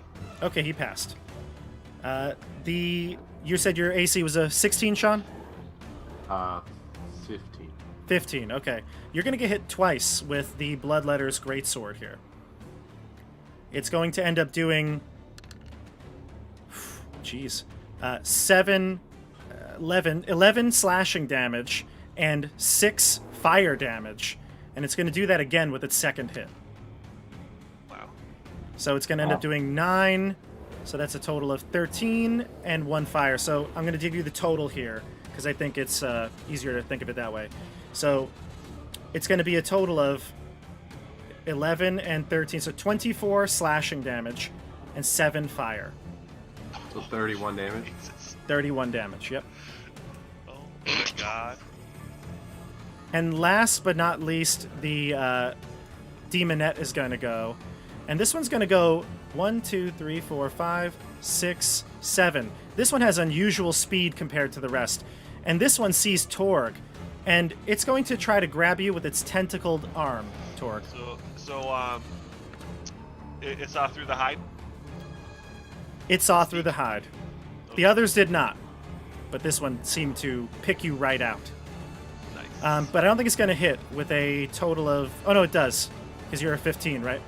Correct. Yeah, it gets a 16 in total. It's going to grab you with its tentacled arm.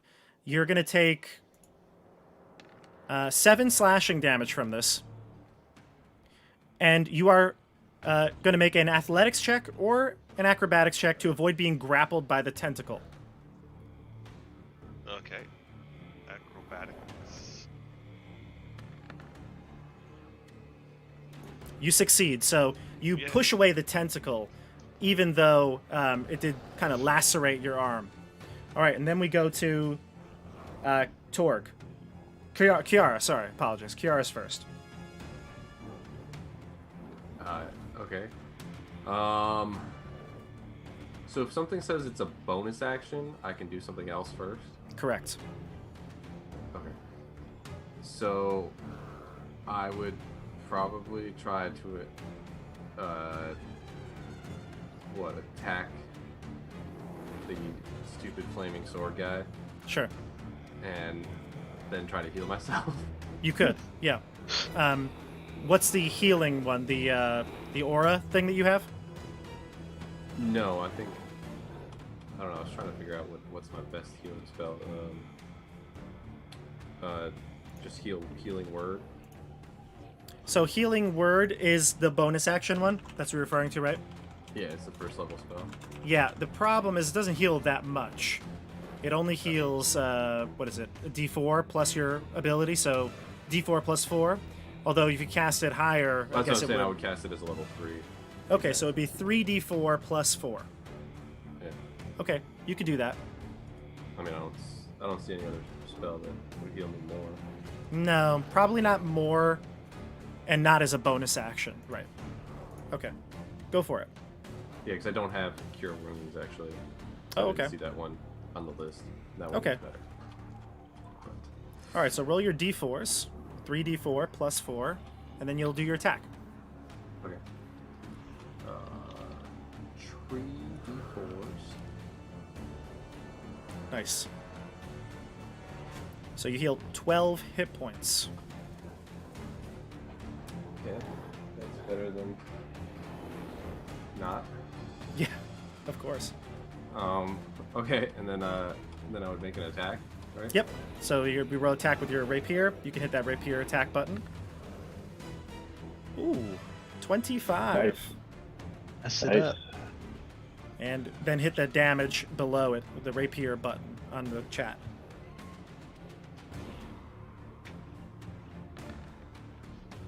Oh, That's the wrong one. damn. That's a lot of damage. That's the Wasted that rapier 20. attack. You want to roll in the chat. If you click on the word rapier, it will give you the damage. Oh, okay, gotcha. Yeah. I just clicked rapier again on my Yeah. character sheet. So it's going to do 11 damage to the bloodletter. All right, I will track that here. Okay.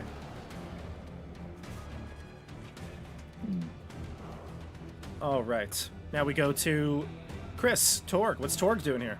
All right. So even though I'm at disadvantage because I'm poisoned, this guy didn't see me, right? So I would get my sneak attack off on him. Correct. Mm-hmm. I'm gonna hit him, and then Go I'm for gonna it. disengage. So or no, so if I could hit him twice, can't I? You could take your bonus action to hit, but then you would lose the disengage. Yeah. Although you can see how the first attack goes. You don't have to Well, declare them. I'm gonna hit the sneak attack him first. I'm gonna hit him with everything I can right now. So Yep. help me figure that out. Well, you can just hit that rapier button, the one with sneak attack. Okay, so That should have all the math baked in. Nice! Oh my God, Chris! Nice. That's so. Remember we were talking about Chris about. Yeah. So for those of you who did not watch his character show video, Chris chose his build hoping that he would be able to crit with his assassin ability, but seems like you haven't gotten the jump on the people like you would anticipate. But you rolled a nat 20, so that means you are doing, and if you click on the damage, it should all be baked in there. You are doing 4d8 rapier damage because you have the piercer feat and the savage attacker orc trait. And your sneak attack damage doubles from 3d6 to 6d6. Nice. that should all be here, right? Yep, if you click on rapier with sneak attack in the chat, it should do all the math for you. And there you go. So you did a total of 28 rapier damage. You did 18 sneak attack damage. So what is that? 28 and 18? Is it 24? I mean, I'll take the Nice. 28. I mean, 28 and 18. That's a total of 46 damage. Oh my Whoa. God. It's not bad. It's not bad. That's insane. Did it not die? Or breaking the D&D meta. All right. Did By he the way, die? that feat, Piercer, with the gives you the extra D8 for the damage. That's from Tasha's, the new book. All right, so 46. Did you just eviscerate the green guy or the purple guy? So- This guy here. Hold on, everybody. You annihilate this guy, right? You crush him, right? This would be the most deadly hit. You'd basically disembowel him from groin to neck. You're gonna get the boogers everywhere. And yet, this creature, just like its tongue licks around its face, and now it turns to you and it notices you now because it was oblivious before, and it's still standing there. What? Yeah. So It definitely looks like you just nearly cut it in half. It does look seriously damaged, but it is surprisingly still standing.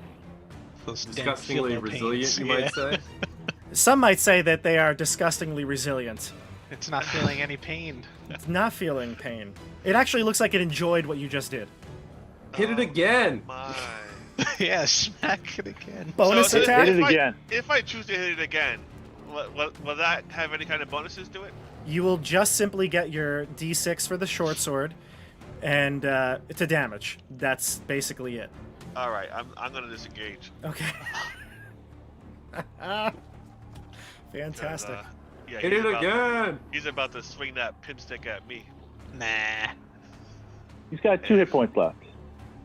He's almost dead. He looks like he's seriously injured, but it's understandable that you might back up at this point.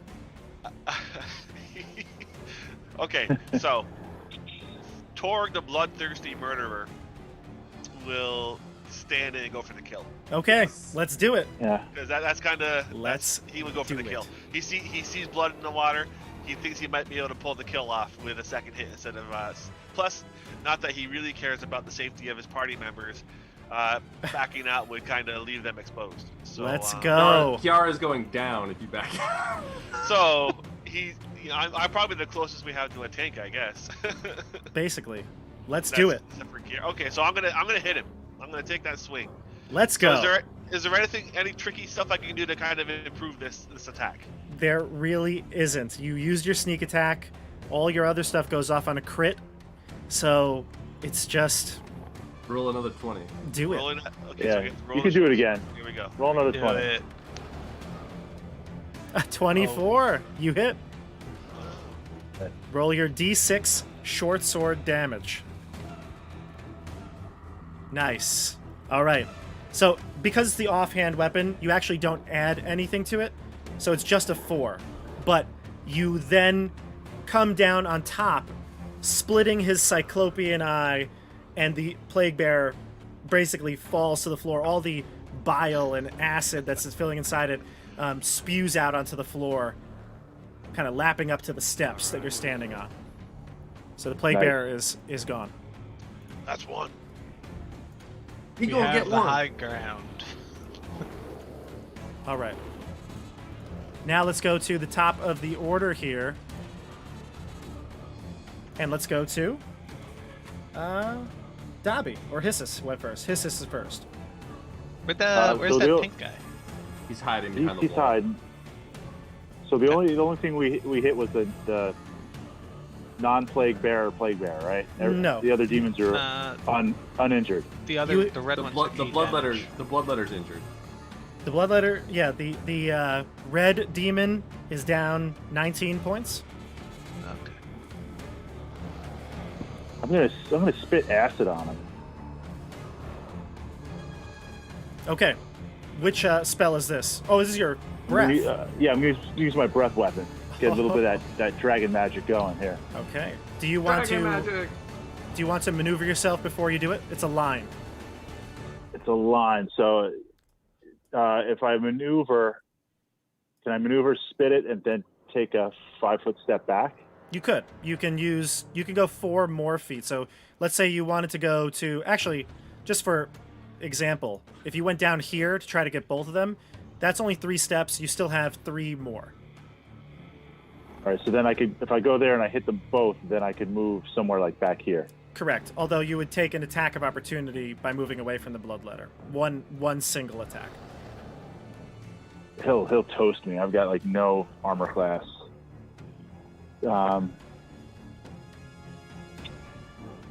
Will he get any cover from being around the corner? No. No, nothing that would be between the bloodletter and Hissus at this moment. So that's the only way I'm going to be able to. Because even if I go here, I'm going to get attack of opportunities. We'll risk it. We'll see. Because Bobby, you haven't been rolling too good tonight, so I'm going to. My attacks I'm were gonna pretty good. I'm going to gamble it all on the algorithm, the D20 algorithm. see. Well, Hey. you gambled well, my friend. There we go. I rolled a nat 3 and a nat 1. So they There we both go. fail. So give me your 2d6 acid damage. All right, 2d6. Yep. Okay. Do you add your con to this? I'm not sure if you do. Why am I That, blanking on this? I'm not sure. Let me check real fast. I think I had something to it. I feel like you might not. I've always like It's it does 2d6 damage. 2d6. Yeah, 2d6. Yeah, just 2d6. Okay, so 6 damage to both of them. Okay. All right, so And both then I can move acid. myself. Yeah, go ahead. Yeah, move myself up there then. Okay. So acid spews out of Hissis's mouth, coating both of these demons, and it starts to wear away at the armor that they're wearing and the skin of the demonette. All right, back to Dobby. I'm gonna go ahead and cast protection from good and evil onto On yourself? Kiara. On Kiara. And I'm gonna send Hawkeye over here to give aid to the next person who attacks the Okay. red demon. Okay, so anybody who attacks the red demon is going to get advantage on their attack roll. That might be something Torg wants to take advantage of, or Kiara. And Sean, Kiara has creatures that are evil are going to have disadvantage to attack you. I can put it there. Sorry. It's in the chat. Oh, you did? Oh, perfect. Yep. Look at you.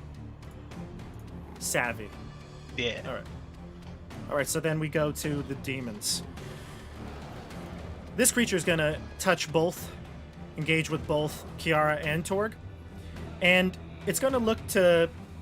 Did it change initiative order? I don't believe so, did it? She went last time. It doesn't matter to me. Oh, yes, you're right. Correct. Yeah, you were right. Keeping him honest. Good job, Kiara. The pink creature is going to... The pink creature is going to go down to the stairwell here, and it's going to target. Yeah, Hissus. Sure, it's going to target Hissus with its energy blast. You are hit by this energy blast, Hissus, and you take 8. Oh. You take Oh. 8 force damage. You also need to give me a Constitution saving throw. Right. Which I'm pretty low on that. If it's not charisma, you're low on it. All right. All right. Excellent. A 4. Awful. I'm hurt. Give me a D100, Fritz, for Hissus. It's Oh. never good when the DM asks for a D100. I'm getting a mutation. Take 85 physical damage. That'd be Fell something. down some stairs. An 80. All right. So Hissus becomes thin and skeletal, halving your weight. So you lose half your weight. Permanent. What's up, So Skinny? you would believe. Yeah.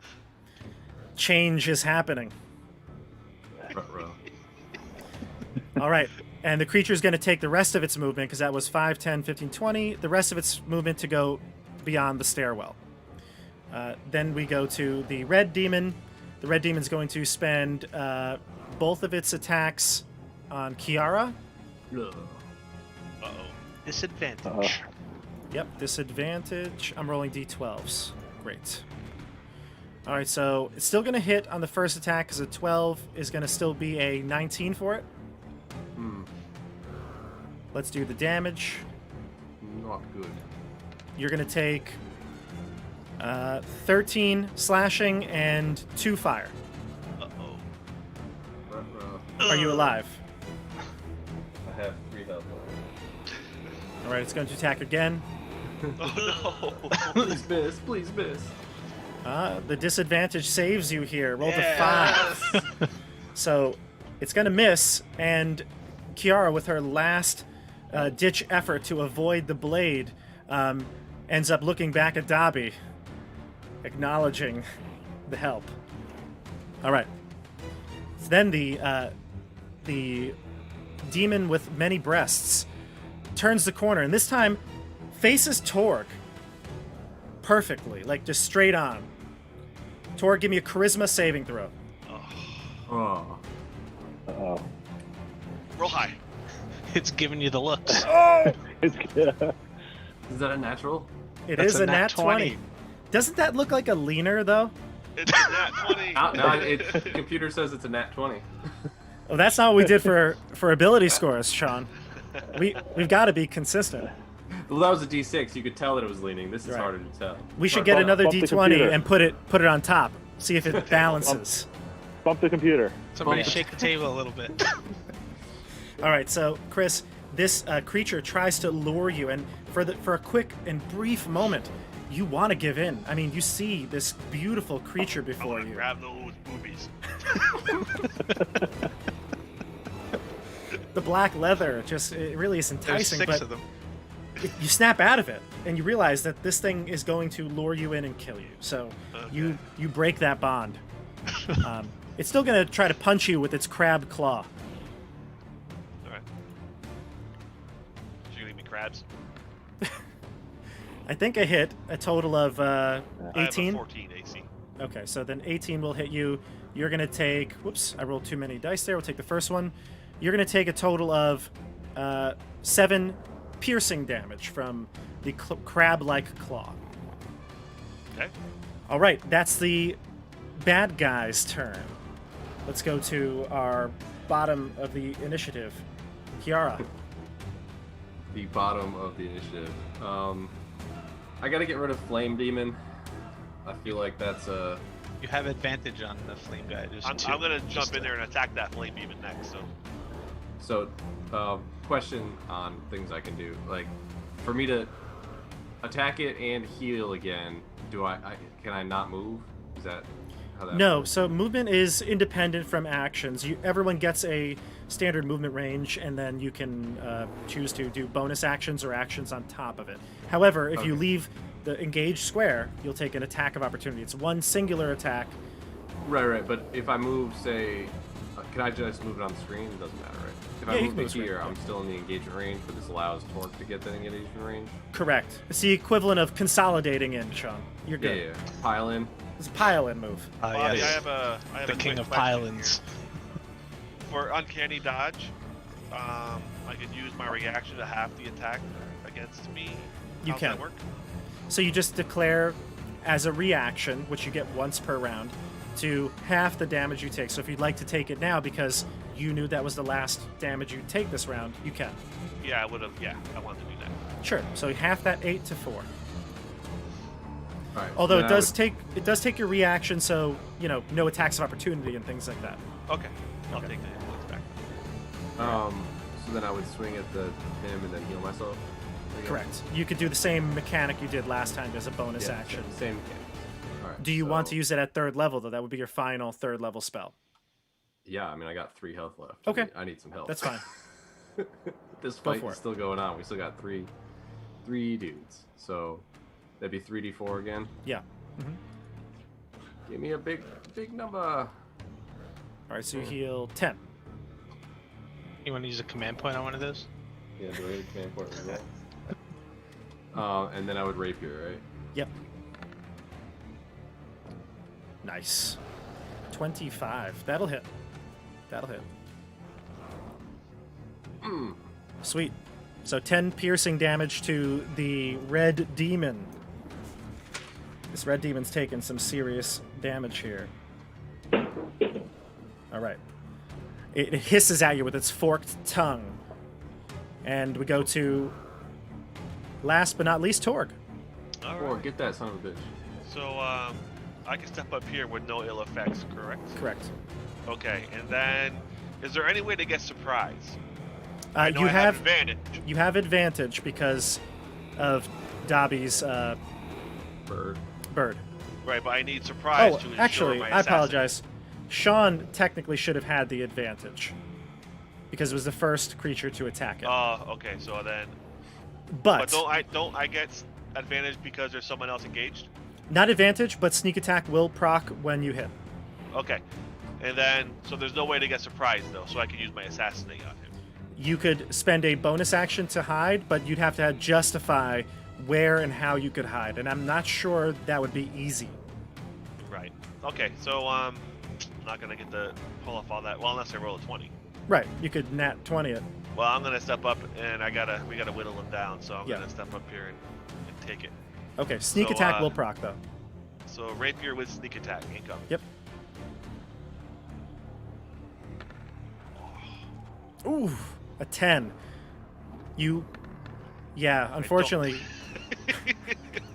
Damn it. So unfortunately, you that's clang into its armor. This is the only creature wearing armor. all right. All right. Is it brass by any chance? Is the armor Yes. still there from the acid? Yeah, it's the acid damage is kind of wearing at it, but it's still holding tight. So, Chris, you want a bonus action here to attack or disengage? Well, if I disengage, people die, so I gotta stay in. In it to win it. Any other options? The short I can sword disengage would and get hide, sneak attack or- if you hit. What's that? The short sword would still proc sneak attack if you hit because you have not used it yet. Okay, I'll hit him with short sword. Okay. Short sword with sneak attack on the red dude. Yeah, I was gonna say you rolled the rapier. Just okay. Well, then. Never mind. Nice. All right. So one thing I forgot, Nice. Chris, you're still poisoned, so you would have to take disadvantage. But you rolled 2d6, 2d20, and you got 26 both times. Yeah. So that is gonna hit, and it's gonna do how much damage? Oh yeah. So my question with that, Bobby, Yes. would his 15 then have hit with the sneak? Is the second dice the disadvantage roll? Correct. So would he have hit with his first attack and then this attack? No, the first attack would have been a where is it? Disadvantage takes the lowest of the two. Yeah, Oh, so okay. it I would have didn't been know if it was just a it 11. takes Yeah. a second. Yeah. It's the lowest of the two. All right, so then we go to. Let's see here. Layer. It's gone. This one's gone. The blood letter. Do you describe how you kill it, Chris? Oh, nice. So I failed to hit him with the rapier, but then I flipped my short sword, reverse pommeled it by hand, and hit him with the backswing and just right through the eye. Nice. Take him down. 2 for me. Do I gotta do all the work around here? Oh, can he try and get rid of his poison? Is there a way At like the- can at the I end try of his another turn? No. save or something? No, not at this time.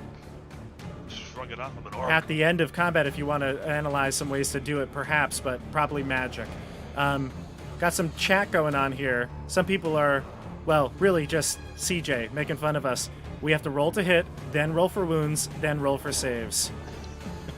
And procs, what is this, Warhammer? Yes, this is Warhammer players play D&D.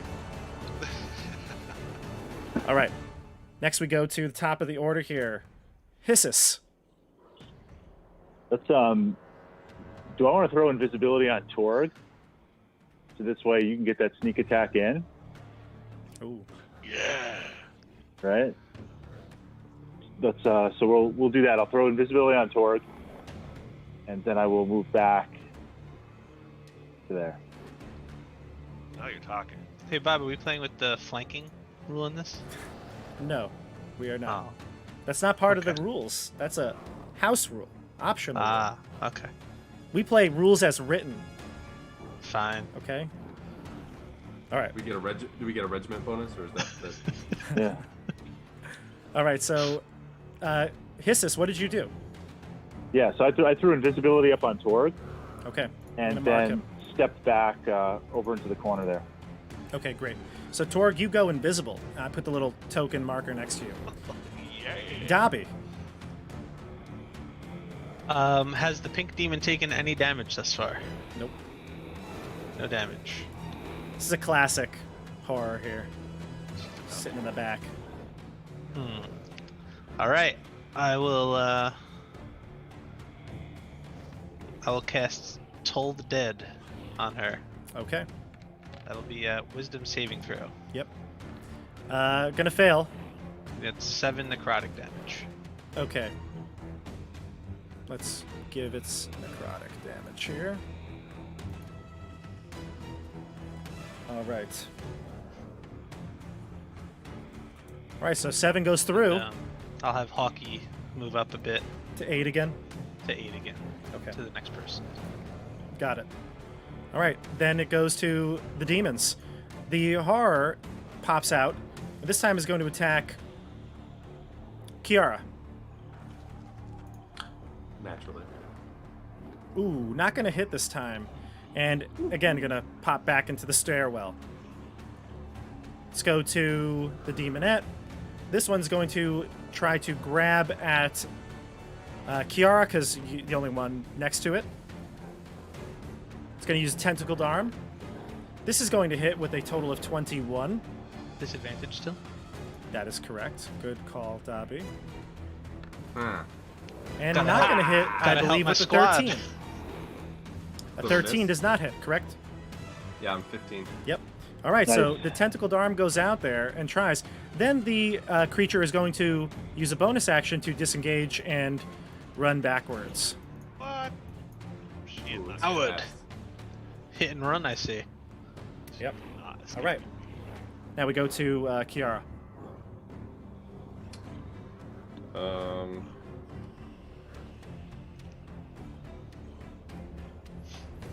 And then Torg.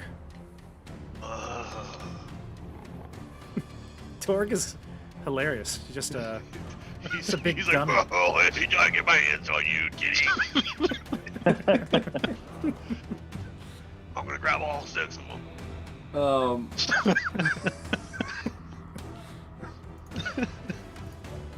What level is my invisibility spell? you can. It's a second level spell, and you ran out of third, so second.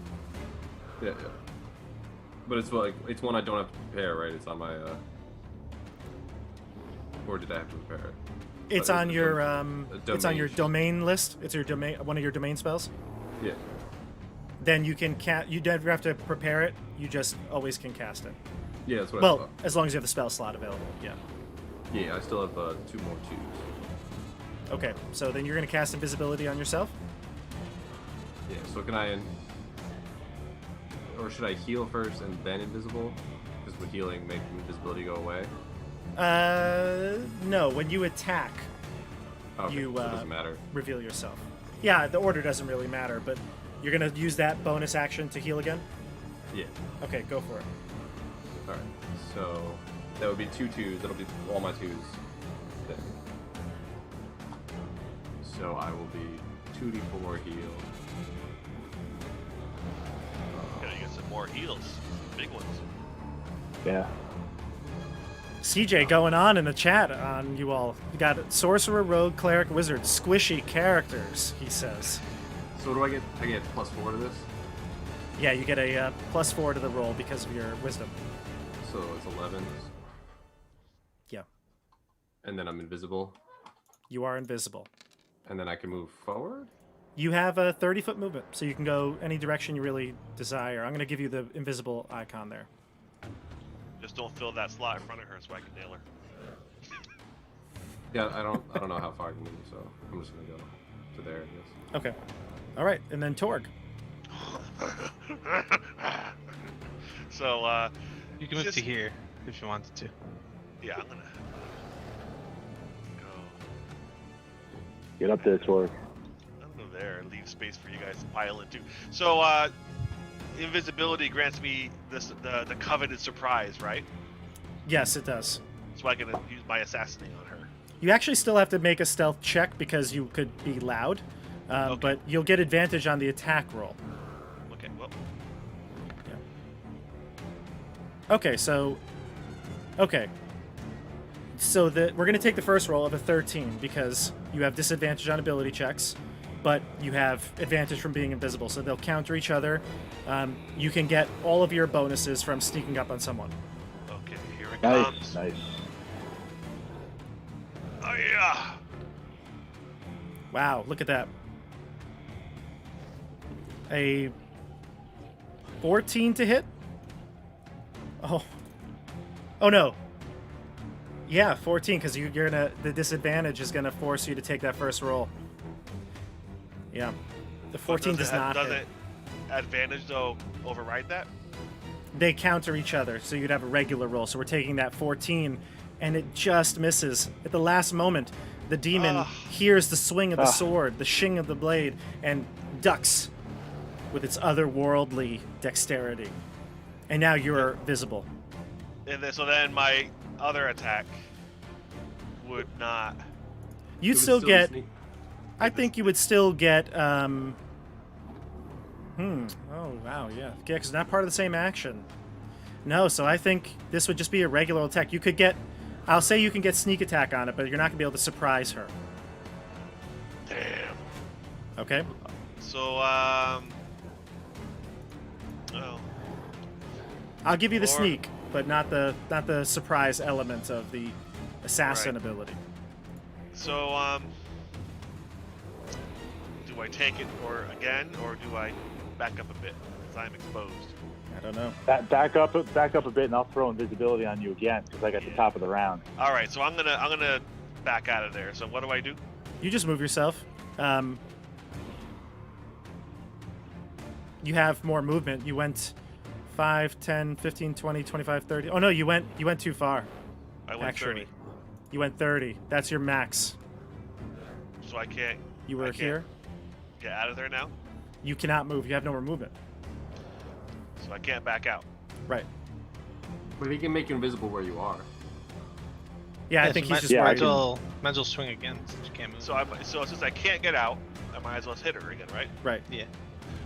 Now, Swing in it theory, away. you could use your bonus action to dash, but you would get an attack of opportunity. I'm gonna hit her. Okay. All right. Well, that'll hit a 23. All right. So roll your damage.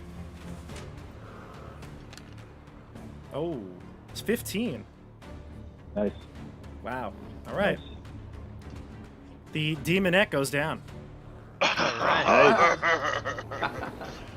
I mean, Yeah. Chris is picking him off here. Free for me. He's just slaughtering. I'll bend over and I'll slice off one of her ears.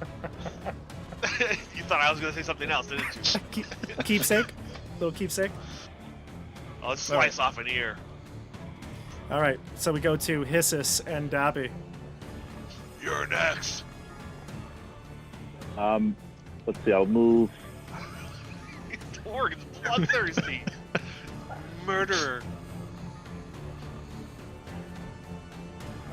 Where's the pink one? Next to Torg over there? Yeah. Again. Yeah. Yeah, I'll move there, and I'll hit Torg with another invisibility. I love it. That's a good one. Okay. Yeah. Spamming that sorcerer invisibility here. Dobby. I'm up. Alright. I want to move, oops. Love it.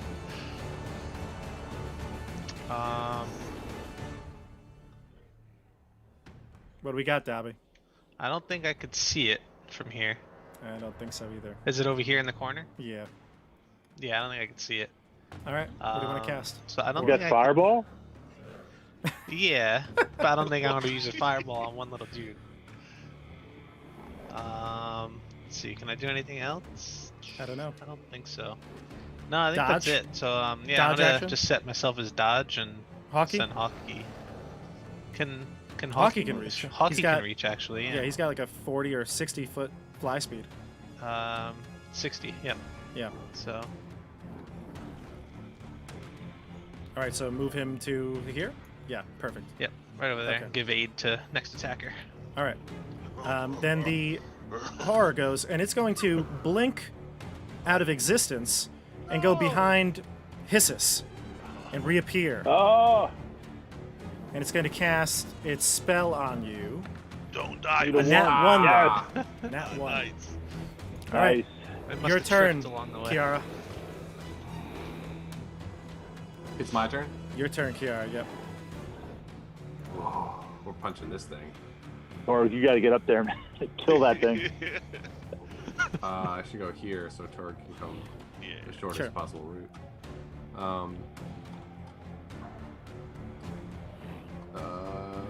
Rapier. Nice. A 21. Sean, give me a percentile roll. Uh-oh. It's a D100. Okay. You see it almost phase in and out as you're attacking. Luckily, you hit it when it is phased here. Almost like it's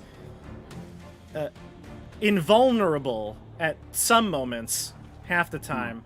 Half not the time. invulnerable the other half. Exactly. And you hit it clean. Roll your damage. Sean, do you get any bonuses for invisibility? He actually gets advantage to hit, so he took the 21. Do you have a sneak attack? No, I'm a cleric. 9 damage. That goes through.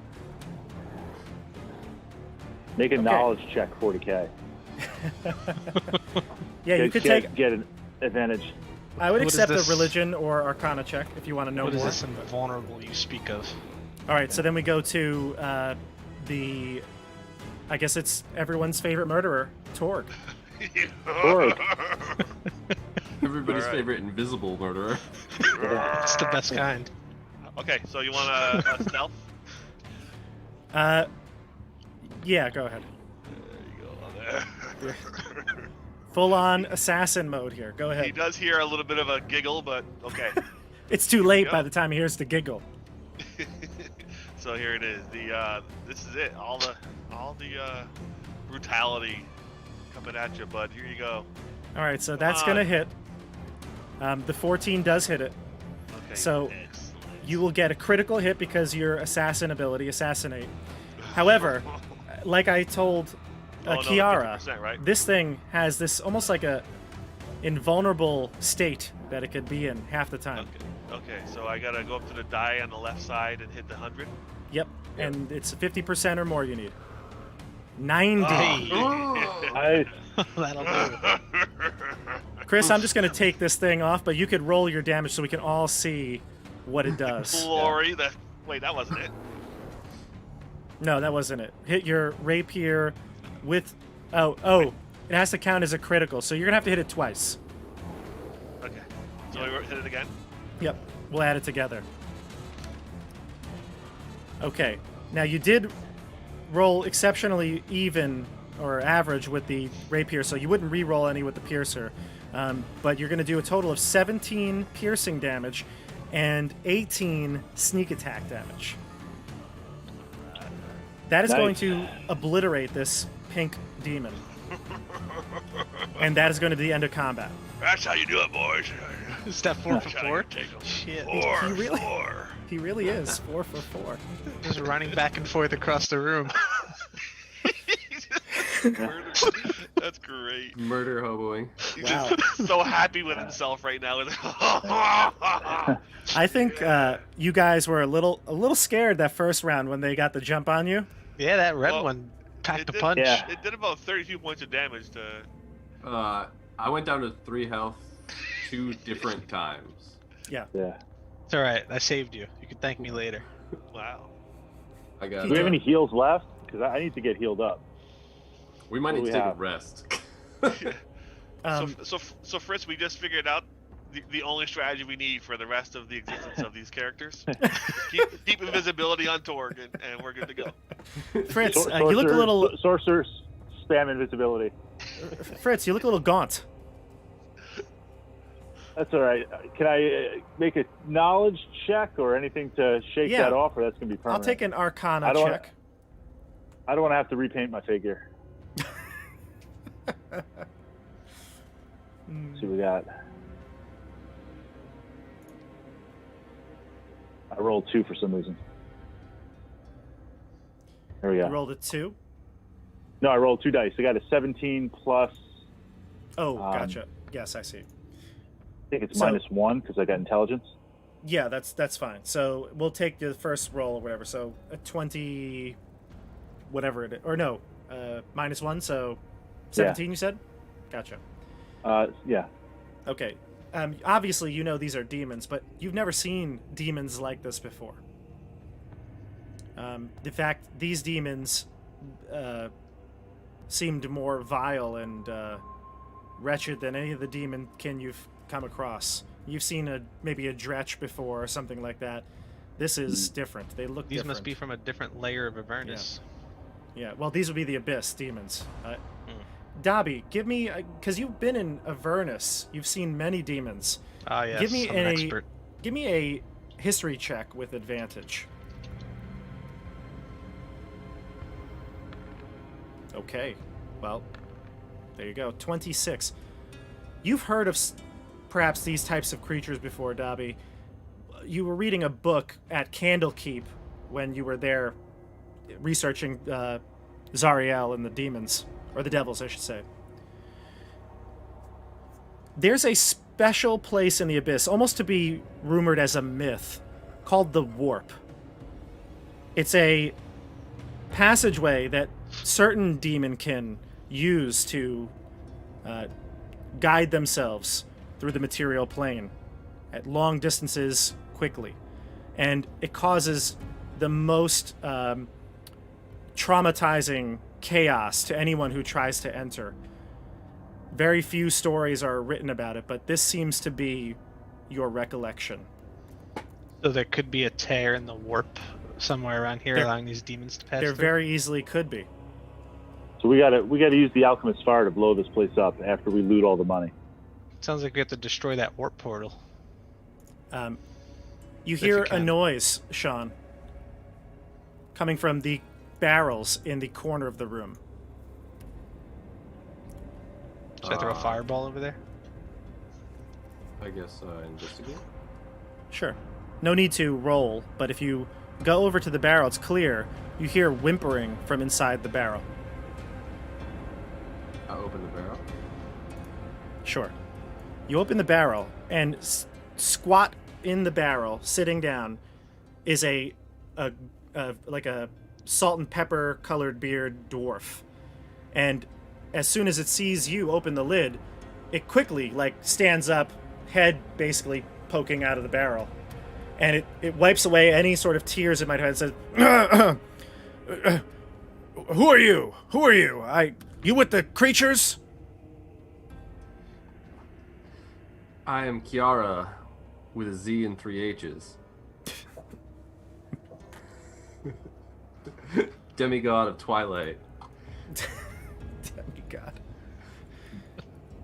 It looks at you, kind of astonished that this drow is in front of it, and says, "Well, help me out of this barrel." I'm Torg. I killed all 4 of these things. What are you gonna pay me? Check his pockets, Torg.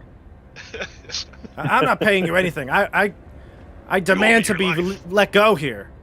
I tip the barrel over to help him out. Okay. So he spills out onto the floor and shakes himself, dusts himself off, and stands up and says, "Oh, who are all of you? Torg and bandits?" Or Slayer of Demons? Fourfold Slayer of Demons. My name is Balto. I'll wear that ear like a Star Trek badge. Like the dog? Everyone keeps saying that. No, not like the dog. I'm part of a traveling troupe. My friends, we were attacked here. Where are Yeah, your we friends? saw them on the road. You saw what? That bard lady and her friend. Sitara. Yeah. You saw her? She's alive? Yeah, they're on the road. They're running. How many? Her and a guy. Well, there were 7 of us. Oh. Not anymore. Too bad you weren't as good as me at killing little demons, huh? Those creatures were foul. We've got nothing but foul creatures since we showed up to this accursed place. We got Yeah. ghosts in the attic, demons in going the on? basement. What's going on here? Well, we came here to grab some things. I don't know exactly what, but Satara seemed to be really interested in grabbing a few items here and leaving. She said it'd be quick and easy. And we showed up and these things ambushed us. Can't believe she didn't tell us she knew about these things. Unbelievable. You were all so nice to her on the road, too. I know. We cast all kinds of spells on her. I should have Bobby, fireballed her ass. I'm going to cast Charm Person on him. Okay. We solve all problems now.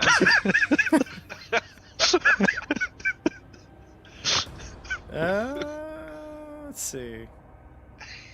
I think he's going to resist this here. Save is 15, right?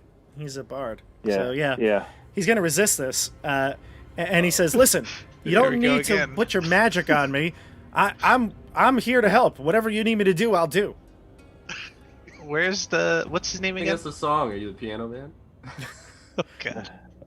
This is demeaning. His name is Balto.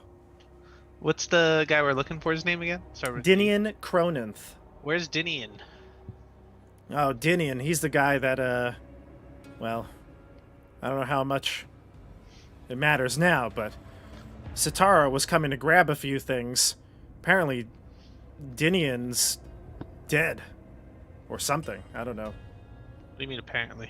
Well, Satara was coming here to grab a few things. Said Dinian wouldn't be here to stop us. We'd just be in and out. Grab some personal belongings for a friend of hers, Valsina. Oh, did you find the comb? Comb? Brush? Silver brush? No.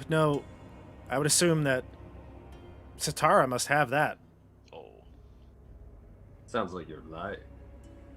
You could give me an insight check. Did we search his pockets yet? No. Sean, he's not lying, you would believe, per se, but he definitely is not telling you everything. String him upside down and make him tell us everything. I like this group. Look, we gotta get out of here. This is suicide staying around here. Who knows how many more of those creatures are around? We don't leave places till we get paid. Here's what you're gonna do. You're gonna help us clear this place out. And if you try to run, I'm gonna kill you. Give me an intimidation check. I'll give you advantage on the roll. Oh, actually, I'll give you advantage, but you're still poisoned. If you want, you probably would think that you're going to be poisoned for maybe another minute. You feel the effects wearing off, so you don't feel like it's going to hurt you too much longer. Well, there's the intimidate roll. Okay, so it's going to be a 7. And he is going to, again, say, listen, I'm on your side. Good. So help us find this comb. All right. Well, we came down here and got ambushed. We checked her bedroom for some items, but again, we didn't really see anything else until these creatures came upon us. We didn't check the second tower. There's a boat here. Did you see that boat? Nope. There's a boat. I didn't see a boat. You guys want to go check the boat or go downstairs? Or is that upstairs? Let's go up the stairs. Are these doors over here on the right? They are doors, yep. Do you want to go through that? Check the doors we out? got doors on the right, stairs on the left, and a boat to the south. Straight ahead. Yep. Stuck in the middle with you. I was thinking the same thing. Right?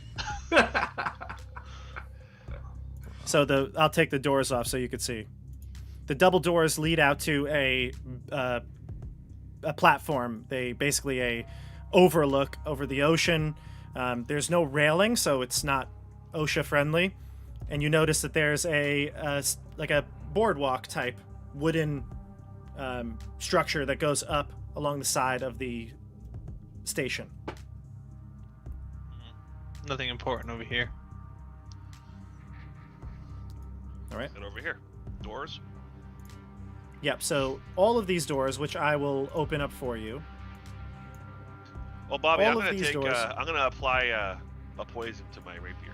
Okay, great. Poison me, huh? All of these doors are like spare rooms, perhaps for people to sleep. Guests. If you do a quick search of the room, you would find some small personal belongings, but nothing extremely valuable. The biggest thing that you would find would be, let's see here. You find barrels of what appears to be the cargo. They're in all of the chambers, a couple of barrels each, and they all have the name Kale Sabak on it. Sabak Farms. Kale, that's the name in the letter. Yeah.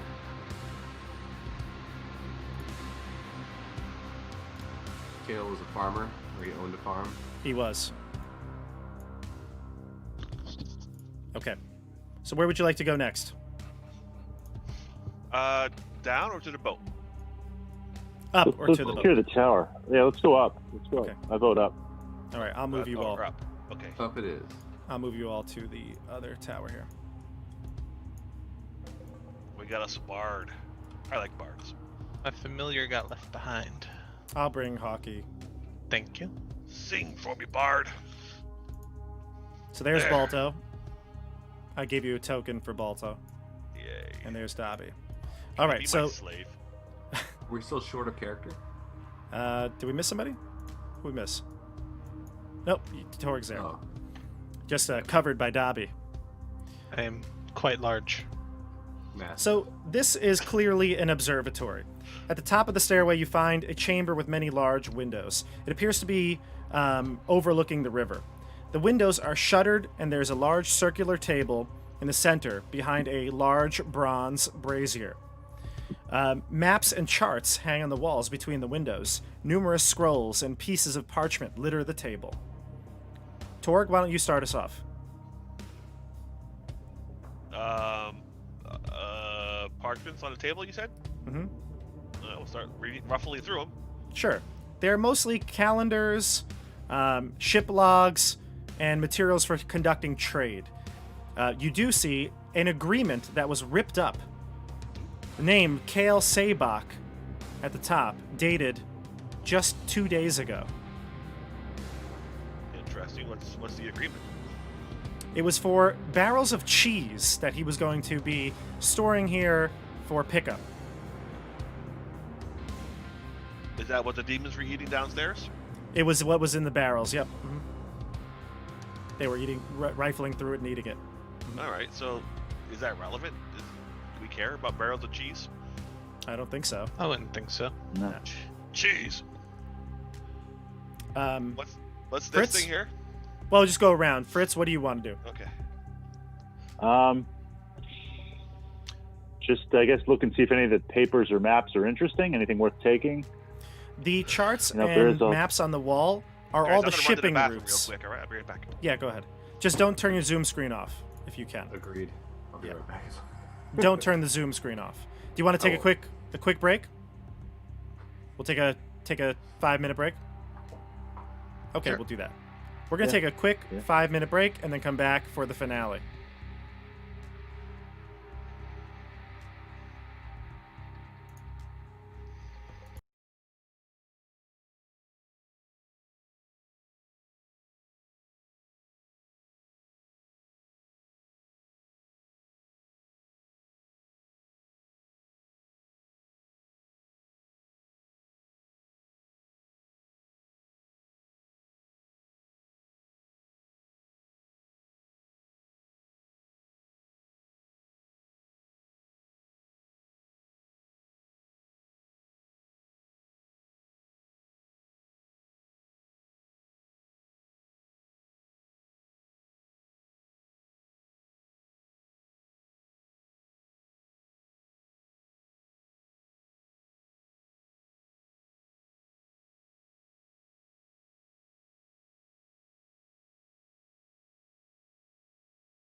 All right, we're back.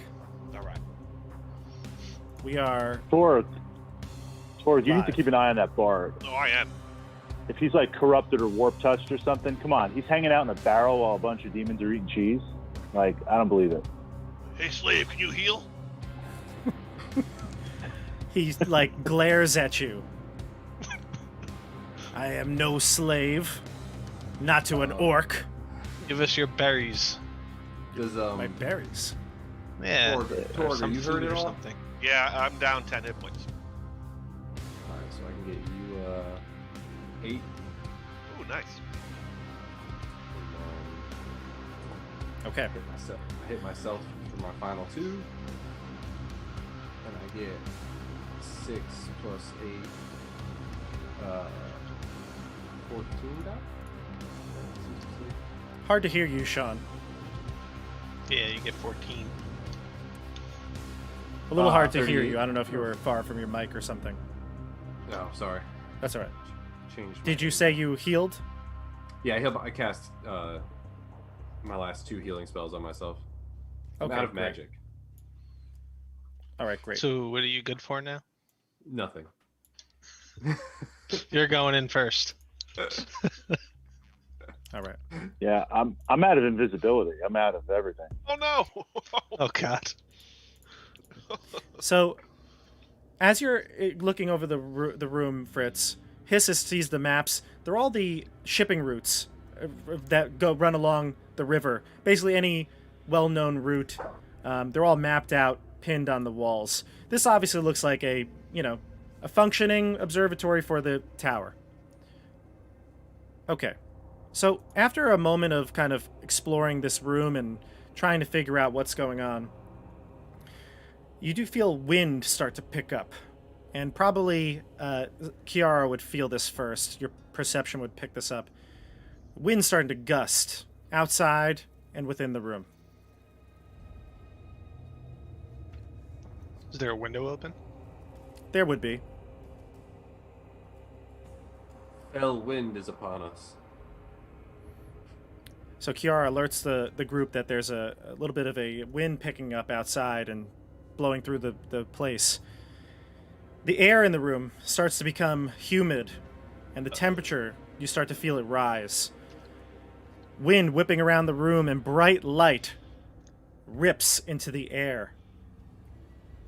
3 figures enter the room from the light abruptly.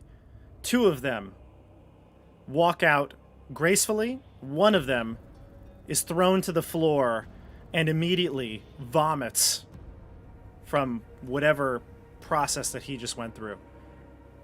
I'm going to describe these people to you. The man that's on the floor is blonde-haired, blue-eyed. He's trembling and, again, continuing to retch on the floor. And then he scrambles up as he sees you and runs and stands behind Torg.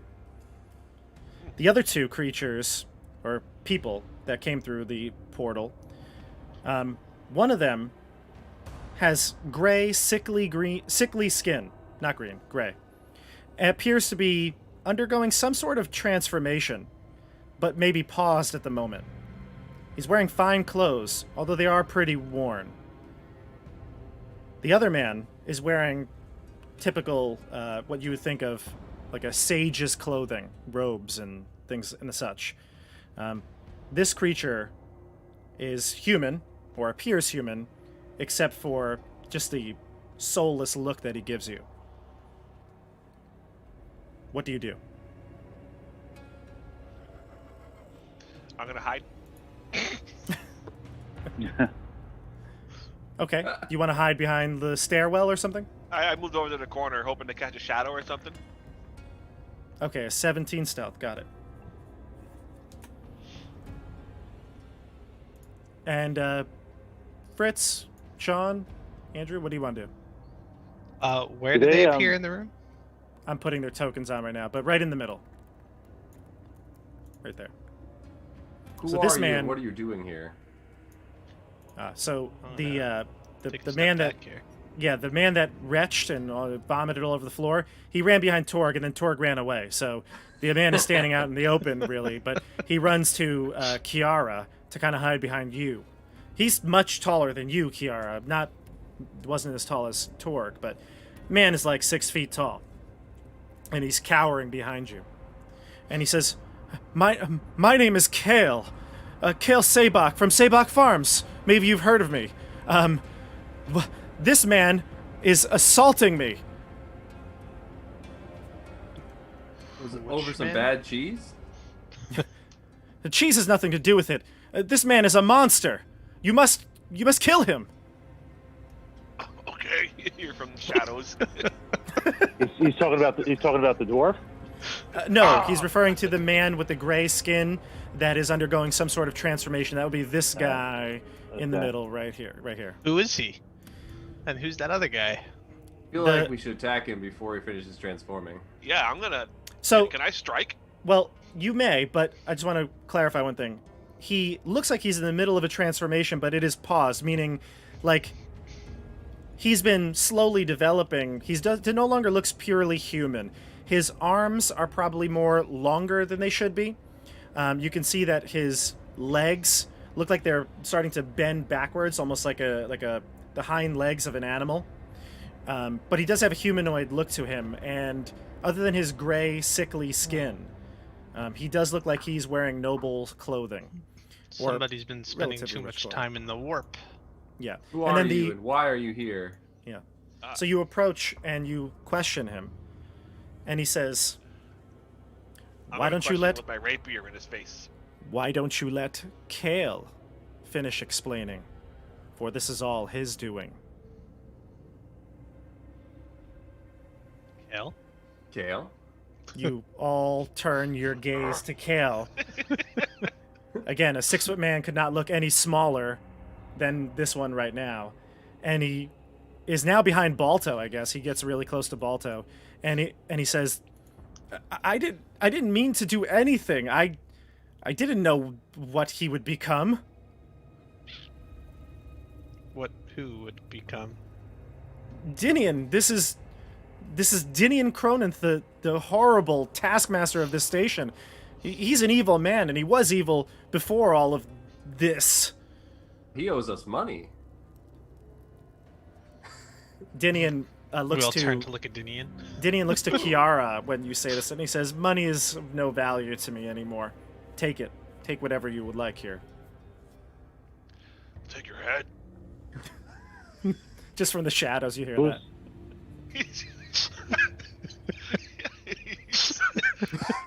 This other guy, much smaller. Dinian is probably, I don't know, at this point, maybe like 7 feet tall. Probably if he stood tall, it'd be 7, but maybe like 6-ish.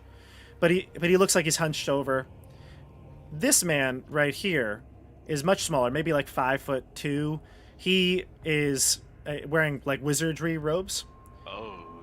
He says, "Master, do you think it would be wise to give away your possessions right now?" Dinian silences him with just a hand raised.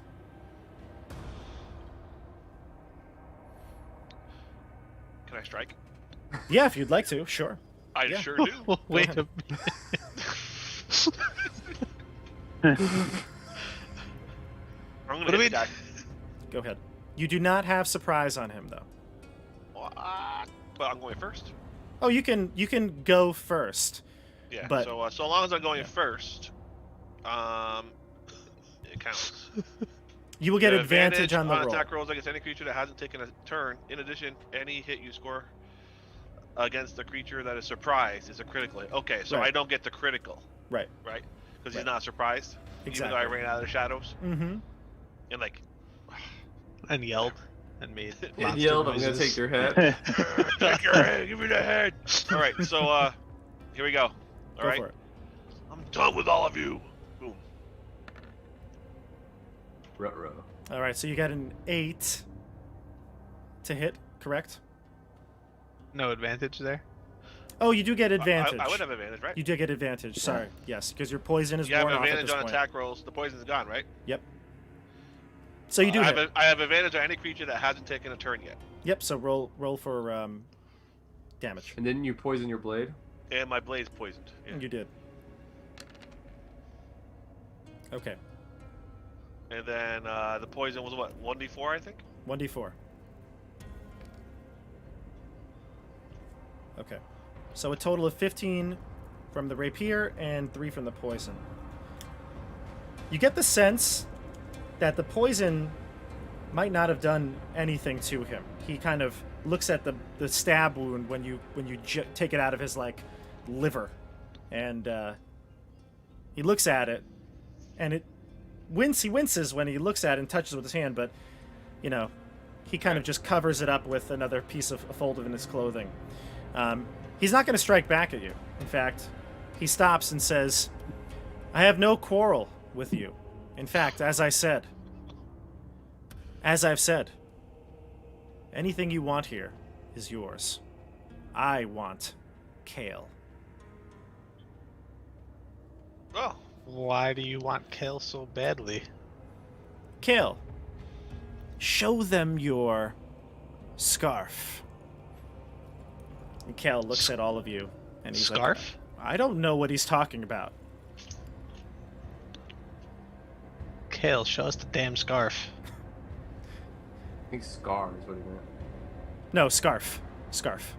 Scarf, like the clothing? Yep. Mm-hmm. Huh. And he's like, Okay. I don't have a scarf. See? I'm not wearing a scarf. No scarf. That's true. Don't trust this guy. Kill him. Keep stabbing. Check his pockets. okay.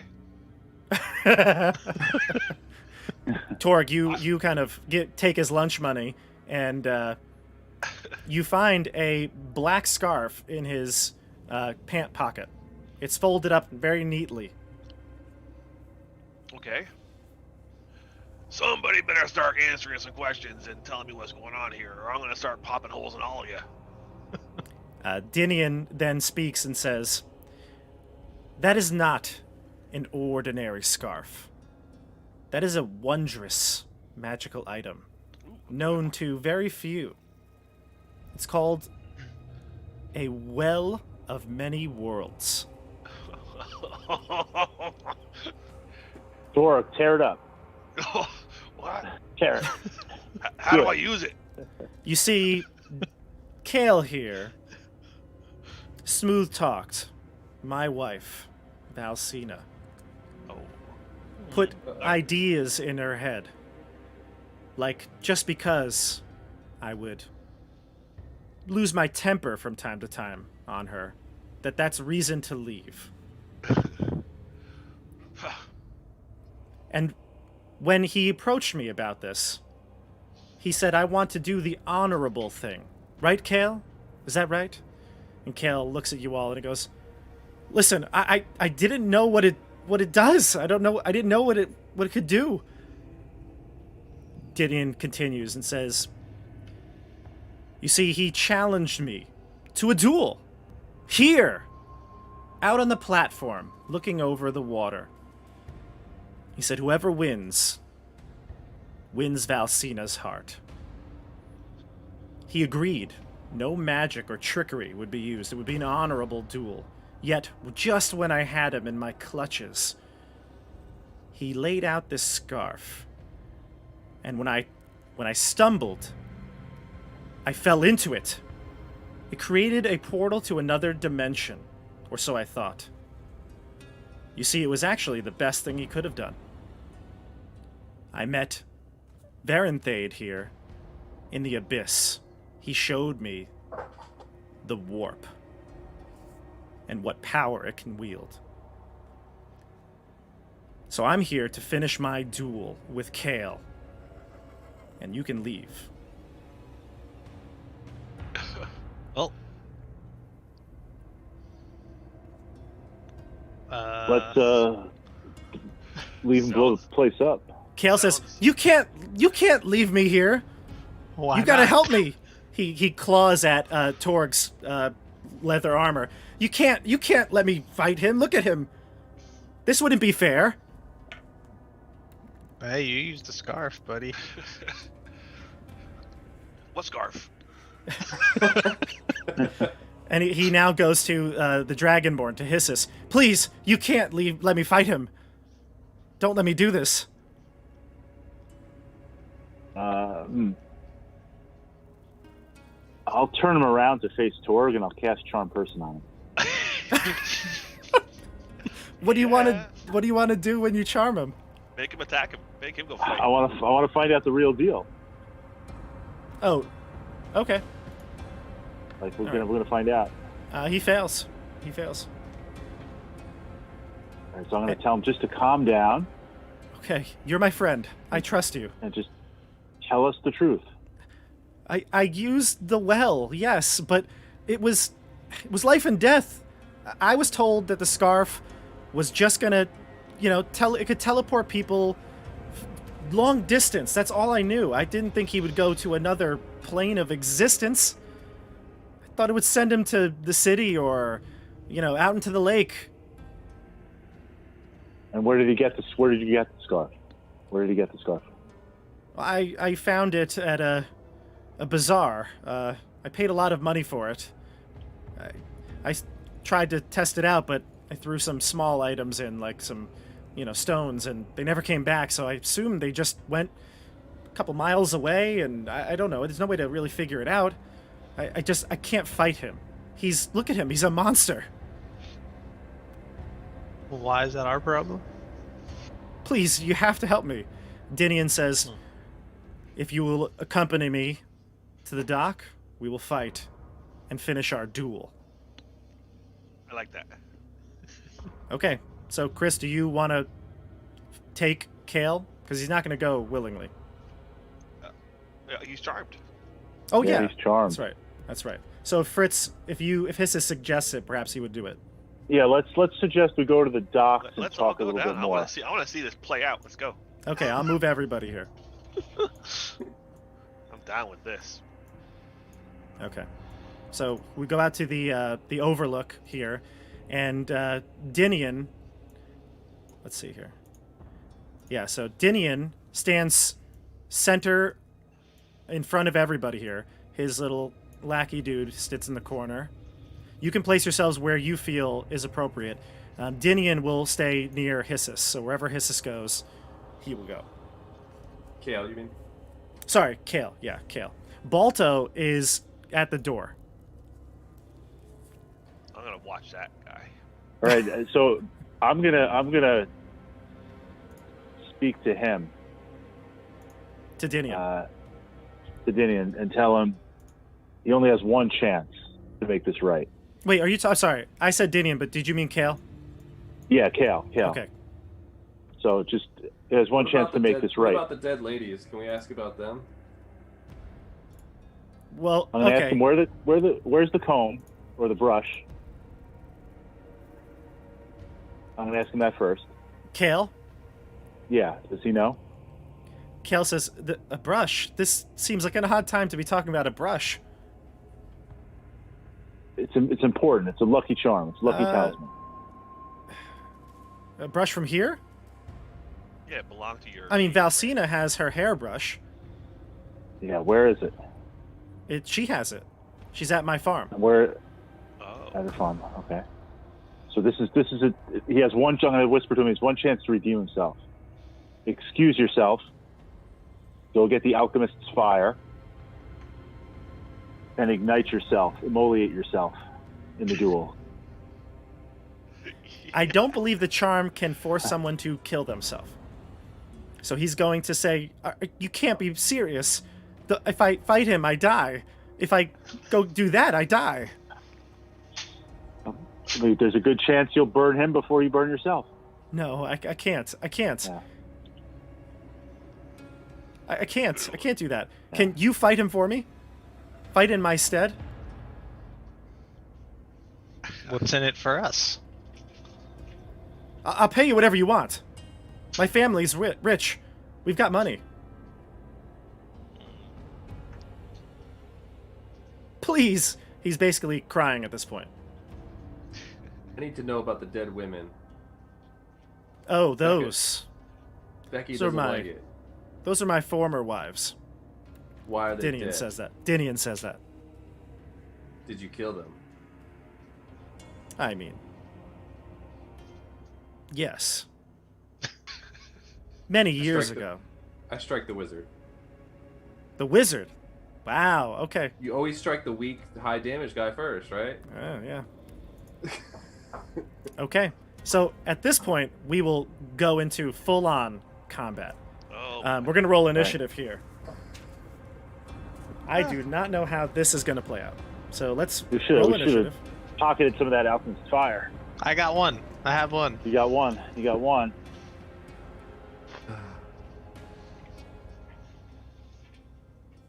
All right. Oh, So we're let's see. rolling initiative. Yeah, roll initiative here.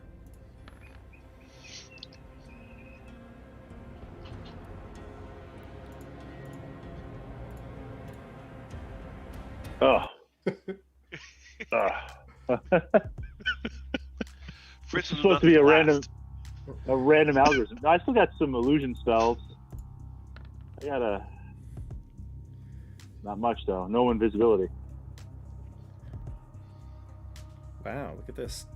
Dobby with a 20 as well. Kiara 20, Dobby 20. Will Torg 17. Kiara still have protection on? For it's No. less 10 minutes. Yeah, no, I don't think so. And then we go to Fritz with a 1. Yeah. Hissus with a 1. All right. Let's see. I'm going to roll a couple things here. So for Dinian, this I need to go back to my other book. He needs multiple books. We're in trouble. So Dinian, Oh god. Sorry, fellas. let's see, for the wizard. You had to hit the wizard. Wife beater's gotta die. That's the other guy, not the wizard. He's helping him. And for Kale and Balto. Okay. I assume Kale's on our side, so is Balto. Yeah. All right.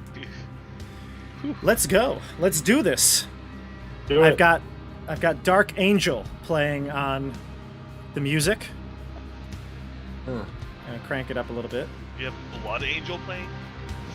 We'll call it Blood Angel for you, Chris. All right, let's do it. So we jump into initiative here. Kiara, you are first, then Dobby, then Torg and Hissus, but there may be some people interjecting. Kiara, what's your attack? Yeah, I swing at the wizard. Go for it. Do I have advantage? Because I did it before. I will give you advantage here, sure. Bang! Nice. 25 to hit. Nice. Roll your damage.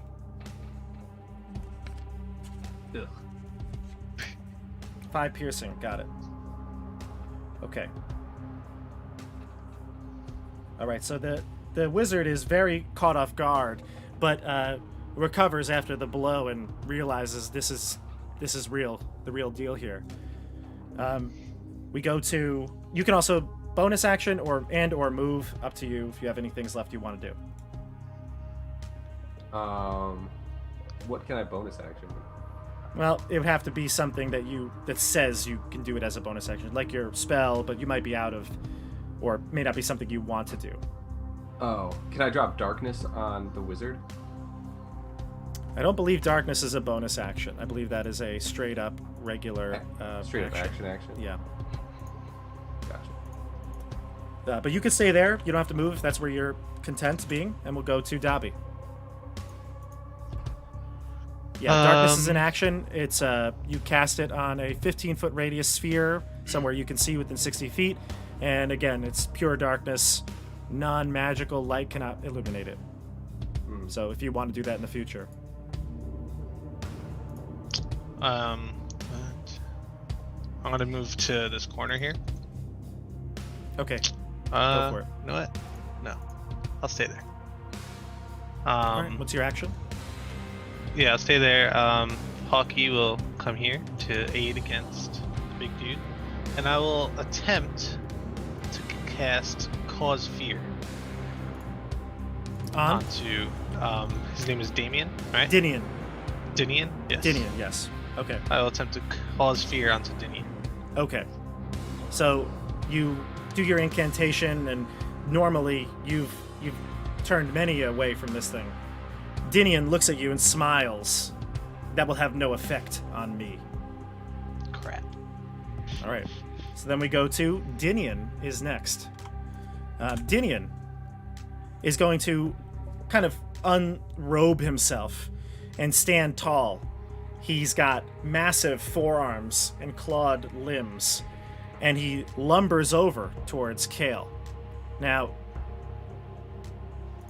Kale is near Hissus, so he's going to rush over to the two of you.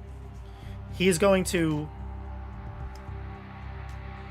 look at Hissus because he sees you as an ally to him. And he's going to look at you, and his face, you know, like in those horror movies where the jaw drops an unusual, like an unnatural length, and he makes that noise. And he looks at you. You need to give me a wisdom saving throw. All right, coming Sorry, up. I apologize. It's Constitution, not Wisdom. That's bad on either one. Okay. 10. The 10. So, Fritz, you take 3d10 psychic damage, which is 21 in total. 21. No. All right. All right. Now, Hurt. oh, I apologize. One option here, Fritz. As you see his face elongating, you have the option to look away. If you choose to look away, you would have to look away for the remainder of your turn. So when it gets to your turn, you would not be able to... You'd have disadvantage on attack rolls and any sort of spell attack if you choose to do so. This might be advantage for you because you don't use that a lot. Well, I guess the only thing I really have is hypnotic pattern or like a major illusion. So if the fear didn't work on him, I don't know what my spells are going to really do. So maybe it is better to try and look away, because then I can run. Go for it then. Take another d20 roll and take it as Stay advantage. alive. Yeah, I got to stay alive. Stay up. Live to D20? fight another day. No. Okay, so you take 21 psychic damage. All right. All right. And he's going to claw at Kale, because that's the person he really hates. And he crits him. And so he basically takes his... I imagine him to have... See you later, Kale. You know the old metal demon prince? Yeah. So he's got that really long middle finger? Yeah. That's what I imagine he does. He takes that and just guts Kale. And lifts him up to look at him eye to eye. And he watches the life and the escape from him, and the blood drips all over onto the patio stone. And then he drops him. Okay. Now we go to... after Dinian, it's going to be Torg. Well, I'm gonna go over here. And I'm gonna hit that dude. Okay. So I'm going only because I'm going before he went, so I can get my my good stuff in there. Sure. First, you have to do me a big favor. Actually, no, you don't have to do me a big favor. You take 5 necrotic damage. You feel like once this guy, Dinian, activated, he's emanating an aura of necrotic energy. So take 5 necrotic damage. No save. No save. Okay. No save. Okay. All right. All right, now you can go. Okay, so I'm gonna hit that guy. So I'm gonna. It's a sneak attack, right? It's a sneak attack, yep. But As it Sean won't be said. a critical because I don't have surprise. Correct. Or But is you it- are or is it acting surprise? before this person in combat, so you get advantage. All right. But he's not surprised. Okay, so rapier sneak attack. That will work. You hit. All right. Woohoo! 24 damage. Wow. Jeez. Okay. And then if I hit him again, that will also be a sneak attack, right? No, you can only sneak attack once per turn. Okay. But you So, can still take your bonus action to attack. So I went 5, 10, 15. I could move 15 more or 3 more. I could move, right? Oh yeah, you've got To my movement. max. You got movement. So, because I want to try to get out that door. Which door? This one? Can I get out here? Can I get to like here? Oh yeah, you can. Yep. Mm-hmm. Okay, that's where I'm gonna go. Yeah. So just to be clear here, this platform is outdoors. You're in the night air, moonlight. This would go back inside. So I want to try to get here and hide. That's what. Okay. That's my goal. Okay, so then he doesn't have a weapon, so he can't attack you. So you can just leave. You don't have to spend any action to do this. So you can. And, should I roll a stealth? Yeah. Mm-hmm. A 18. Nice. There you go. That's hopefully I can pop back in next round with surprise. Yep, exactly. Then we go to after Torg, the wizard's going to go. Varenthade. He is going to be very upset that Sean is there. So he's going to use a spell to, as a bonus action. No, he's not. He actually is just going to take. He's going to run. He's going to go to the other side of the dock. You can take an attack of opportunity on him, Sean, if you'd like. Do I just roll an attack? Yeah. That would be a 8 because you don't have advantage for anything. So it's going to miss, unfortunately. And then Sean. He casts a spell. You can see him performing the incantation here. All of a sudden, from the ground, black tentacles reach up all around you. And give me a dexterity saving throw, because they start to bludgeon down on top of you, almost looking to wrap you up.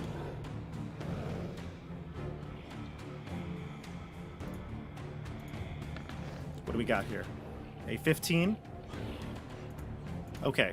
So you're gonna end up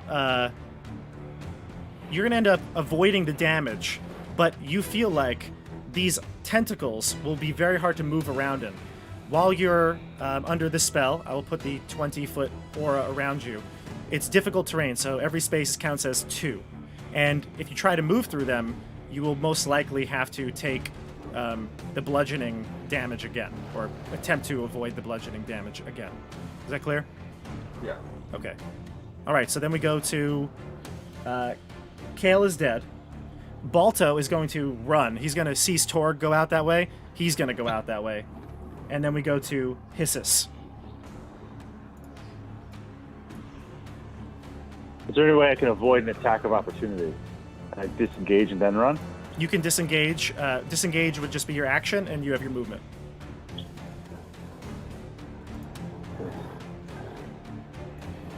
Can I get a sneak attack against that bard that ran past me? He actually, you could. He's doesn't see you because your hide was so well. I'll let him go. Okay. Well, actually, can I do... I want to get a spell off. It's Yeah, probably go gonna, ahead. if I get killed. Well. Let's, I'll move there. Mm-hmm. And I'll cast, hypnotic pattern on the wizard up there. Is that a charm? It was, right? Yeah. Okay. So you're going to place it where the wizard could be hit, ideally. Yep. Okay. Yeah. Sure, that would work. Let's do it. He's going to fail his saving throw. Yep, fails it with a 12. So he will have to spend his turn running away from you. Oh, let him run in here. Yes. Okay, so Fritz, you are good. Yeah, I'm good. He is going to get a attack of opportunity on you for leaving his space, though. Yeah. Uh-oh. So- And actually, you have to move first. Although you can cast a spell and then move. Would you rather do that? Yeah, I'd rather do that. Okay. All right. That won't provoke an attack, will it? No. So I'll cast that, then I'll move. He is going to hit you, though, Gonna give you the finger. with a total Kill of me. Oh. 18. Ooh, like a 1. So he is going to hit you with this. Oof. Okay. So you're going to take Could be the end of. you're going to take 6 bludgeoning damage, or piercing Alright. damage from his claw, and you're going to take 9 necrotic damage. Okay. Are you All alive? right. I have 3 hit points left. All right. Then we go to top of the order here, Kiara.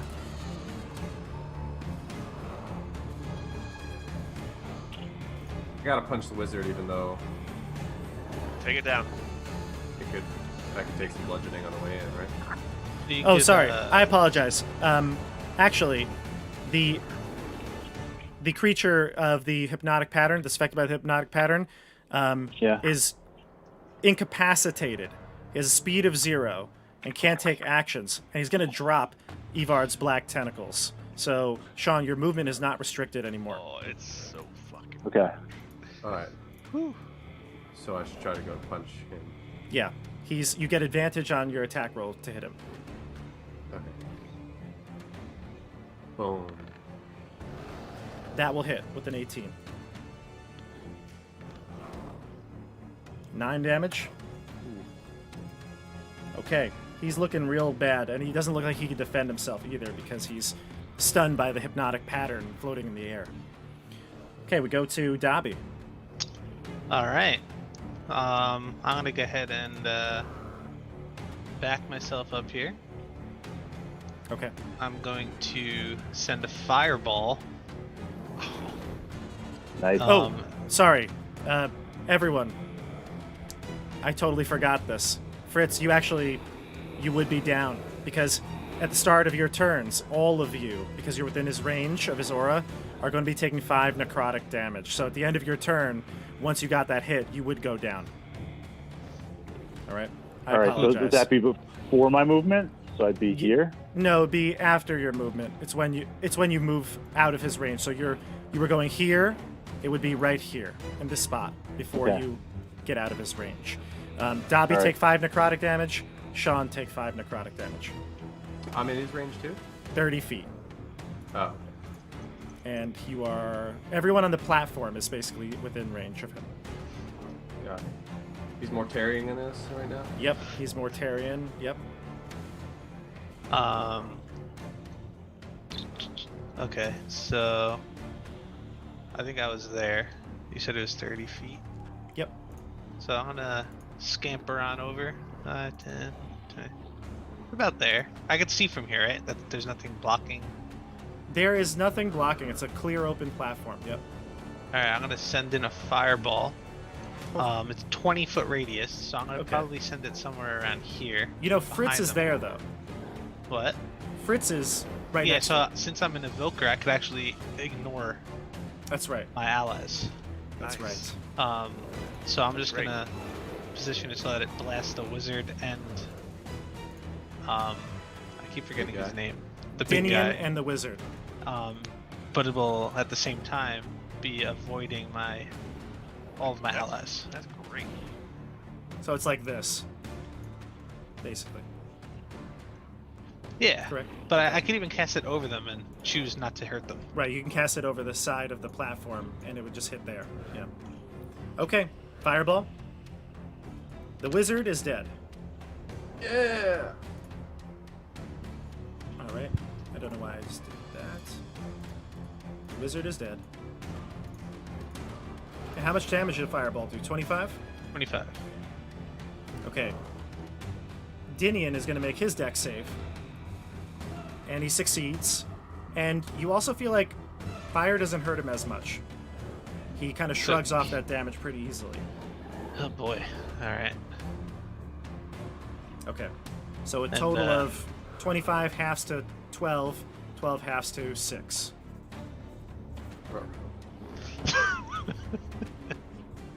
Ruh-roh. And Now we go Hawkeye to- will back it on up a little bit and see what he does next. Okay, Hawkeye. He will prepare a dodge. Hawkeye If you prepares can. to dodge. Yeah. Okay. And then Let's minute go 8, to- I'm about to hit that dude. Dinian. Dinian's next. Dinian, the only person standing on the platform is Kiara. And he lumbers over to Kiara and says, "You didn't think I would actually let you leave alive." And he's going to use his death gaze on you. Give me a Constitution saving throw.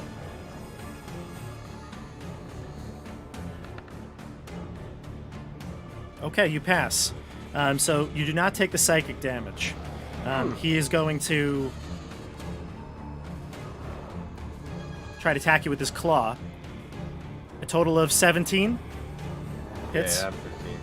Okay, so you take. Let's see. You take a total of 5 piercing. And. Ugh. Sorry, I rolled too many dice there, but oh my god, they're all 8s. So 16 necrotic. So 21 total. Yeah. Oh. I believe you're down, right? Or you healed earlier? I healed. I'm at 12. 12, okay. All right. So then we go to the group. Let's go back. Torg. Okay, Torg, so, get in there. so how does it work to sneak in here and blast him with my criticals? To blast him with criticals, you did a hide, so that's good. So you had an 18 on your stealth last turn. I would believe that you think that would be successful to attack him with sneak attack. Well, I'm gonna try. Yeah. Plus, he's facing away. He's facing me. Yeah, he was focused on the elf. Okay. All right, go for it. Give you the full salvo here. Here we go. A 17 hits. Ooh. Pause. All right. Well, all right. So, Yeah. Oh yeah, look at you want that. that twice? Ooh. Yeah, you roll it twice. And actually, it's not taking into account your piercer here for some reason. So roll an extra 2d8.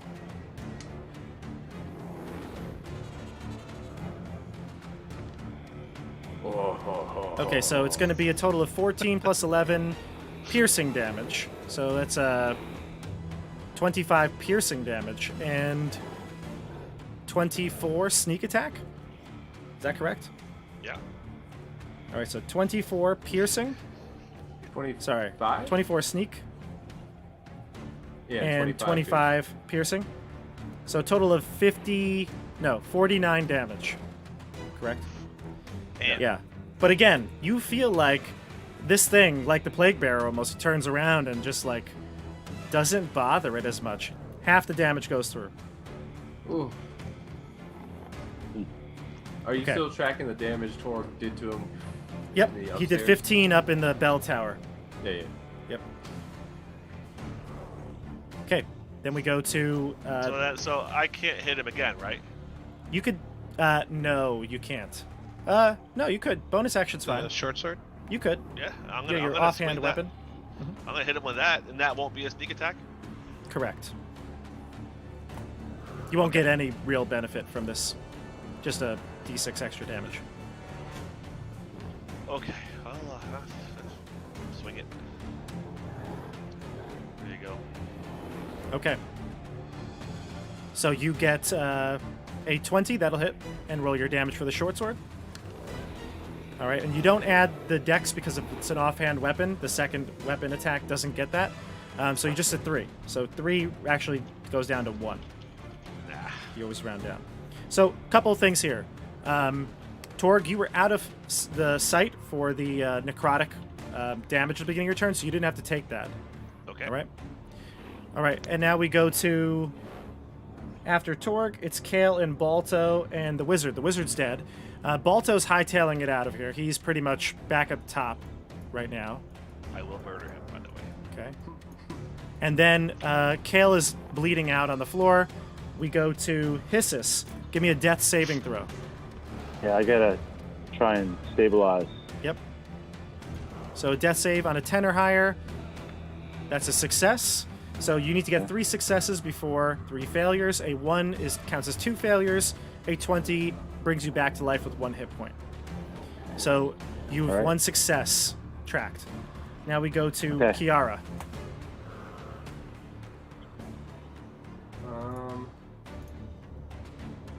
I punch him, I guess, right? Yeah, you can. Or spell or whatever you want to do. I can't cast any more spells. Oh, you're out. You can only cast cantrips now.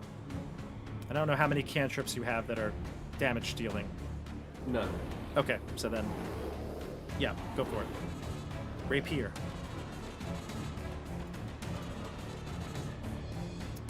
25 will do it, Sean. For 4 damage. Oh. And again, about 2 go through. Okay, very nice. All right, now we go to Do Dobby, I take 5 unless... damage? Say it again. Do I take 5 damage now? At the start of your turn, you do, yep. Does that bring you down? No, I'm at 7. 7, gotcha, that's right. All right, and then Andrew is next with Dobby. 5 damage for you, Andrew, because you're still within 30 feet. Alright, down to 25. Okay. Hockey as well. Oh, yeah. I don't have a sheet for him. Did I just kill Hockey? How many hit points does he have? Not many. Let me check real quick. He would have taken this. This is would be the second time at least, right? Yeah, at least the Yep. second time. He has... Where's his health? Go, Hockey. A hawk. Yeah, Is that they've got 1 hit point? They've got 1 hit point. Yep, Oh, yeah, he's dead. he's dead. He vanishes. Yeah. Remember, he's All not right. dead. He just gets sent Oh, back yeah. to the plane of existence that he's from. Yeah. Yeah. Sean, like you read the Driss novels, right? Yep. So it just goes back to its side of the plane. The astral plane. Right. Okay, so now we go to...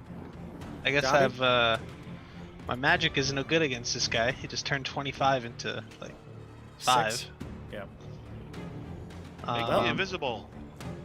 I don't have invisibility, but I will make you harder to hit with protection from good and evil. Okay. Exactly. So he has disadvantage to hit you. Yes. And, Okay. that is a touch, so I'll have to use my movement to... You were planning on having Hockey deliver that, weren't you? Yes, I was. So I'll use my movement to get on over there. Yeah. All right, so I'm going to give you a little heart there. All right, so we go to the main villain, Dinian.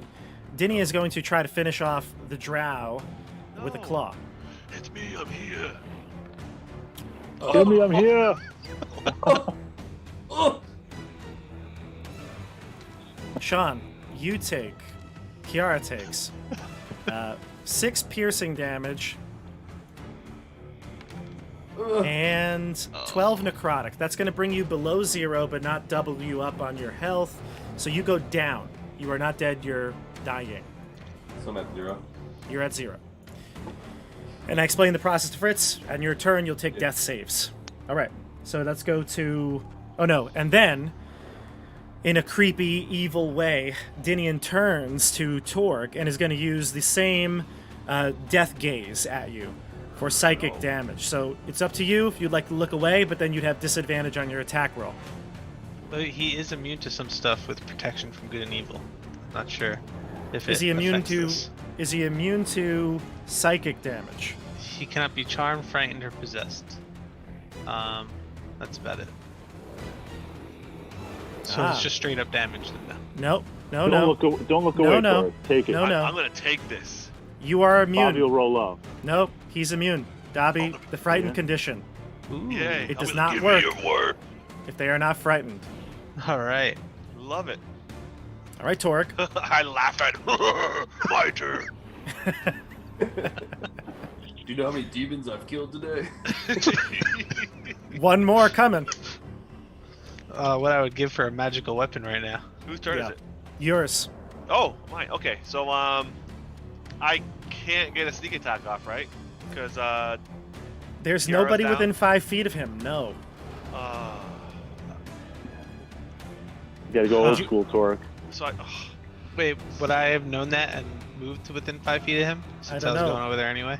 I don't know, Dobby. Would you have Damn, I don't willingly know. moved towards the Demon Prince? I mean, I did move towards him anyway. I had to touch. You didn't do your pilot. I feel like I've played with my share of rogues before, and I should have known that that was a thing. You would have thought that you would have done that. Yes. Yeah, no take back. Go ahead, Chris. Who takes Do it. Um. And Rubino's conservative nature costs us the sneak attack. I don't want to be next to this guy. So I don't want to end up like you. Well, then that's the answer. I don't want to be next to this guy. That is the answer. There's the answer. Okay, so well, I guess I'll hit him. I mean, I'll get just a single rapier to hit him with. Sure. No Yep. bonuses, so I'll hit him. Here we go. Pray for a crit. Rapier. Come on, give me a 20. Give me a 20.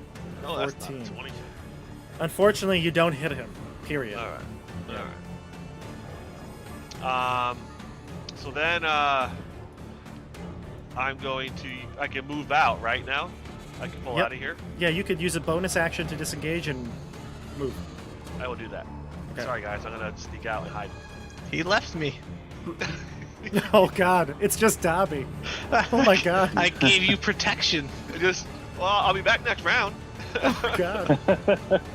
All right, Dobby. You see at the top of the stairs, the wooden stairs leading up, a 27 stealth. Good. Okay. So you see Balto with your cart and mule, and he says, "Come on, let's get out of here."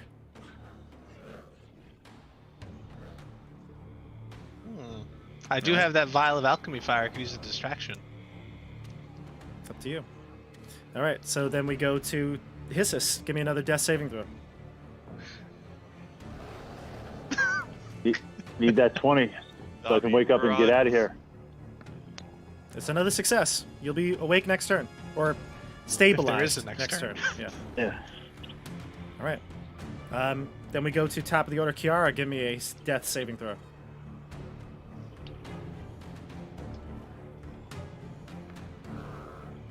That's a 13. That's a success. All right, so you got 1 as well. Fritz has 2. You have 1. All right, now we go to Dobby. The big decision, Dobby. What are you going to do? Keep him active for one more round. Yeah. Stay and fight. The only thing I got, I can. This guy doesn't fall for magic, but it's worth a shot. Get him engaged. I'm going to use my cantrip, Minor Illusion, and make an illusion of Kale. Why not use the alchemical fire you keep talking about? Yeah. Because I got to stick around. That's only the 1d6 damage, right? Yeah, it's fire damage, too. Yeah, he's not going to take any damage. Yeah.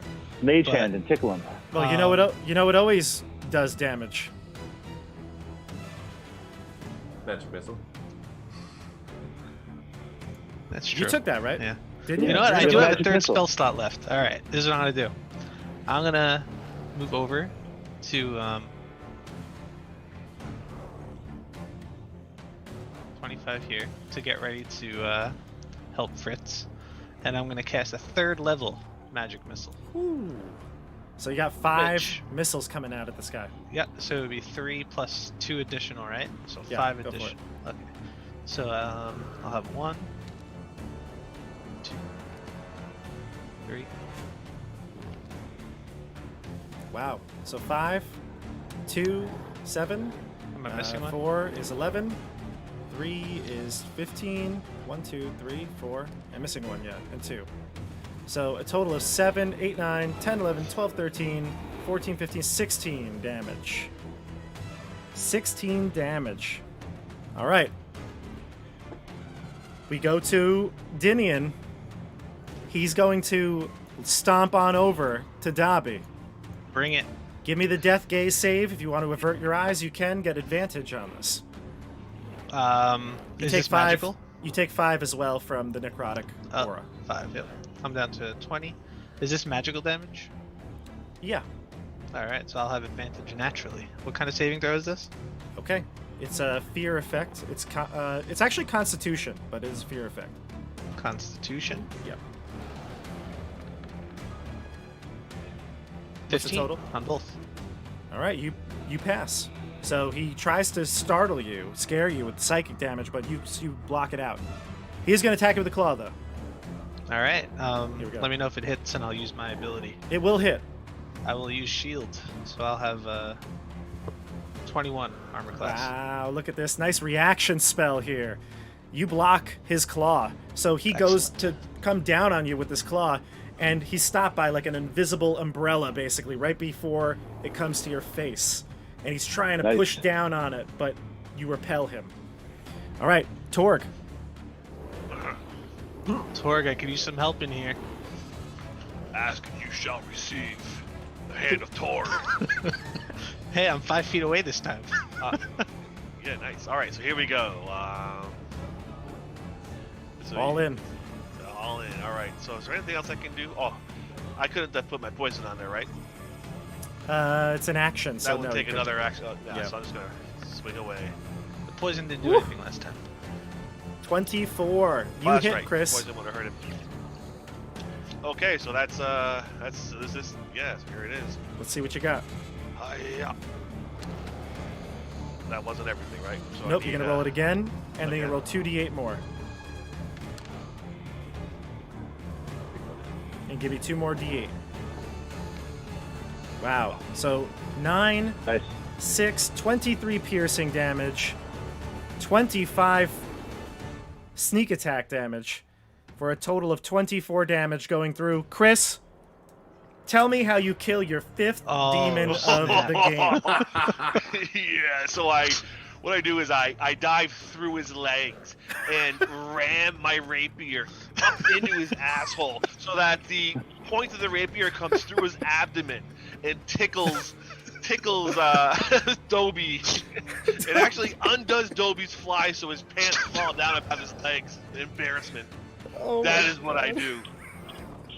With style. I pants Dobie and kill him at the same time. Yes. Oh my You've god. been jawballed. Yes. Fantastic. Oh my god. So Dobby's standing there, pants on the ground. Dinian's body explodes. Ooze just Love it. sprays Dobby as well, so he's pantless. How did I get the and shit into this stick? Someone he's had just to be the only one covered. standing. He's covered in the entrails of this demon prince that is evolving, and you just split him right down the middle. Yes. Awesome. My awesome. God. Demon All right. Slayer. Come So- on, man, I'm right here. It's an honor to be part of the kill. You should be happy. I shared the kill with you. Rogue You did, OP. and it really, those magic missiles on top of it really just put the icing on the cake there. So, that is the end of Dinian Croninth. All right, everyone. Yes. So, when Dinian dies, he lets out this agonizing scream, echoes throughout the towers in the nearby area. And you hear it, Torg. You look back through the doors, and right where you met the original demons, a portal opens up, rips open time and space. It's only moments before other things start coming through there. Uh-oh. Ruh-roh. Yeah, blow Balto it up. yells. Blow it up Balto with the, yells from the top. Let's go! Blow it with the with the fire. Yeah, I'll throw my vial if it'll do anything. Maybe cave in the roof and run for it. But we You're gotta gonna get need our, more than that. we gotta get our guys No, out yeah, here you- too. We gotta use the cart. We gotta Bring use the the wagon. cart. Yell at the guy to bring the wagon over here quick. All right. I'm gonna go and grab. The cargo chute, Balto yells. The cargo chute. Slide it down the cargo chute. Yeah, but I need help. There's Yeah. 2 men. It's too heavy. All right, So I'll stay here and help these guys up. you get him out. I'll go help him. All right. Okay. So just to speed this along, Dobby will gather the bodies of Kiara and Hissus and start to drag them up the way here. Now this might be hard actually for Dobby to do. You're not that strong. Meanwhile, Fritz and Sean, give me 2 more death saves.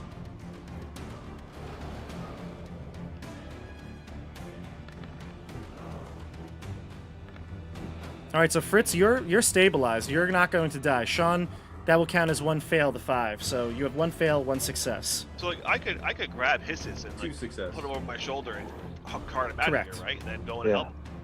You could do that. Yes, you could. So I'll do that. I'll grab him, heft him up. I'm pretty strong, and I'll All right, so maybe Dobby could deal with the elf. And- I'll drop him over here in the sand as I Right. run, and Yeah. Okay. So Dobby will grab. Dobby could actually pick up Fred, right? Or Fritz, because didn't he lose half his weight? He did. You're right. Oh, well. That's true. Oh yeah, he's a frail little guy. Yeah, he's actually Okay, probably so really then light. I could have swung by and grabbed Kiara. his character, Kiara, and because done this that way. Okay, good enough for me. So here's what we'll do. I'll be sure to grab her by the chest and. Torg's a horrible person. It's a savage orc. Torg is a horrible person. He gets his little jollies and watches him unconscious. You don't even know about it. That is messed up. So we will carry the two bodies up, and Balto is positioning the cart by the cargo chute. With the two of your help, you could do that. You could push it down. All right, so you push the cargo down, you put the bodies on the cart, and you ride off. And just like badasses in a movie, the entire Strathern Point blows up in the background while Torg and Dobby lead the cart down the road off the river. Everyone? Guys, bad news. We left. Bravo. The money. Bravo. Lost all the money, though. Yeah. We did. Yeah, you did. Except for the silver bar I snagged. That's right. That's right. And those 2 gold rings. That's right. Oh. You got a couple things. And the what scarf? The explosion would have been like the explosion from Predator, where like you're clearly way too close to it, but it doesn't kill you. It just like pushes you over the log, and the whole tower, both towers, blow up and crumble from this massive explosion. Now, after a while of traveling, Kiara and Fritz, you wake up after getting knocked out here. On the road, about at the same place you met them earlier, is Sitara and Morzar. And they see you coming along, and they're there on a horse together, and they see you and they hail you. I'm going to turn off the music here because this is we're gonna finish up. So what do you do when you see Sitara and Morzar? Do we have Kale's body? I don't think anybody grabbed Kale. No one grabbed the body. No. Did found your everything boyfriend. go all right at Strathern Point? She says. Yeah, we blew it up after I killed 5 demons. You killed the demons. Every one of them with my Oh my rapier. goodness. Here's one of their ears. I wear it like a Star Trek badge. What is Star Trek? I must know. So it's done then. There's no monsters anymore. Nope. There's a couple of monsters, but they're not gonna hurt you. Well then, Morzar, we must return. We'll return to Valsina and tell her that there is nothing left.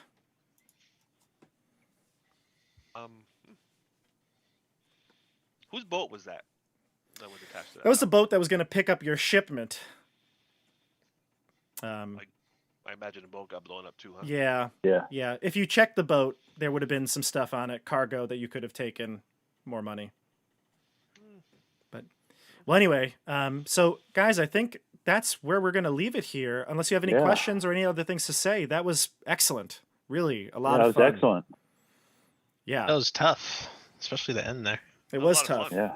You basically killed 4 lesser demons and a demon prince, and a chaos sorcerer. So, excellent work, everybody.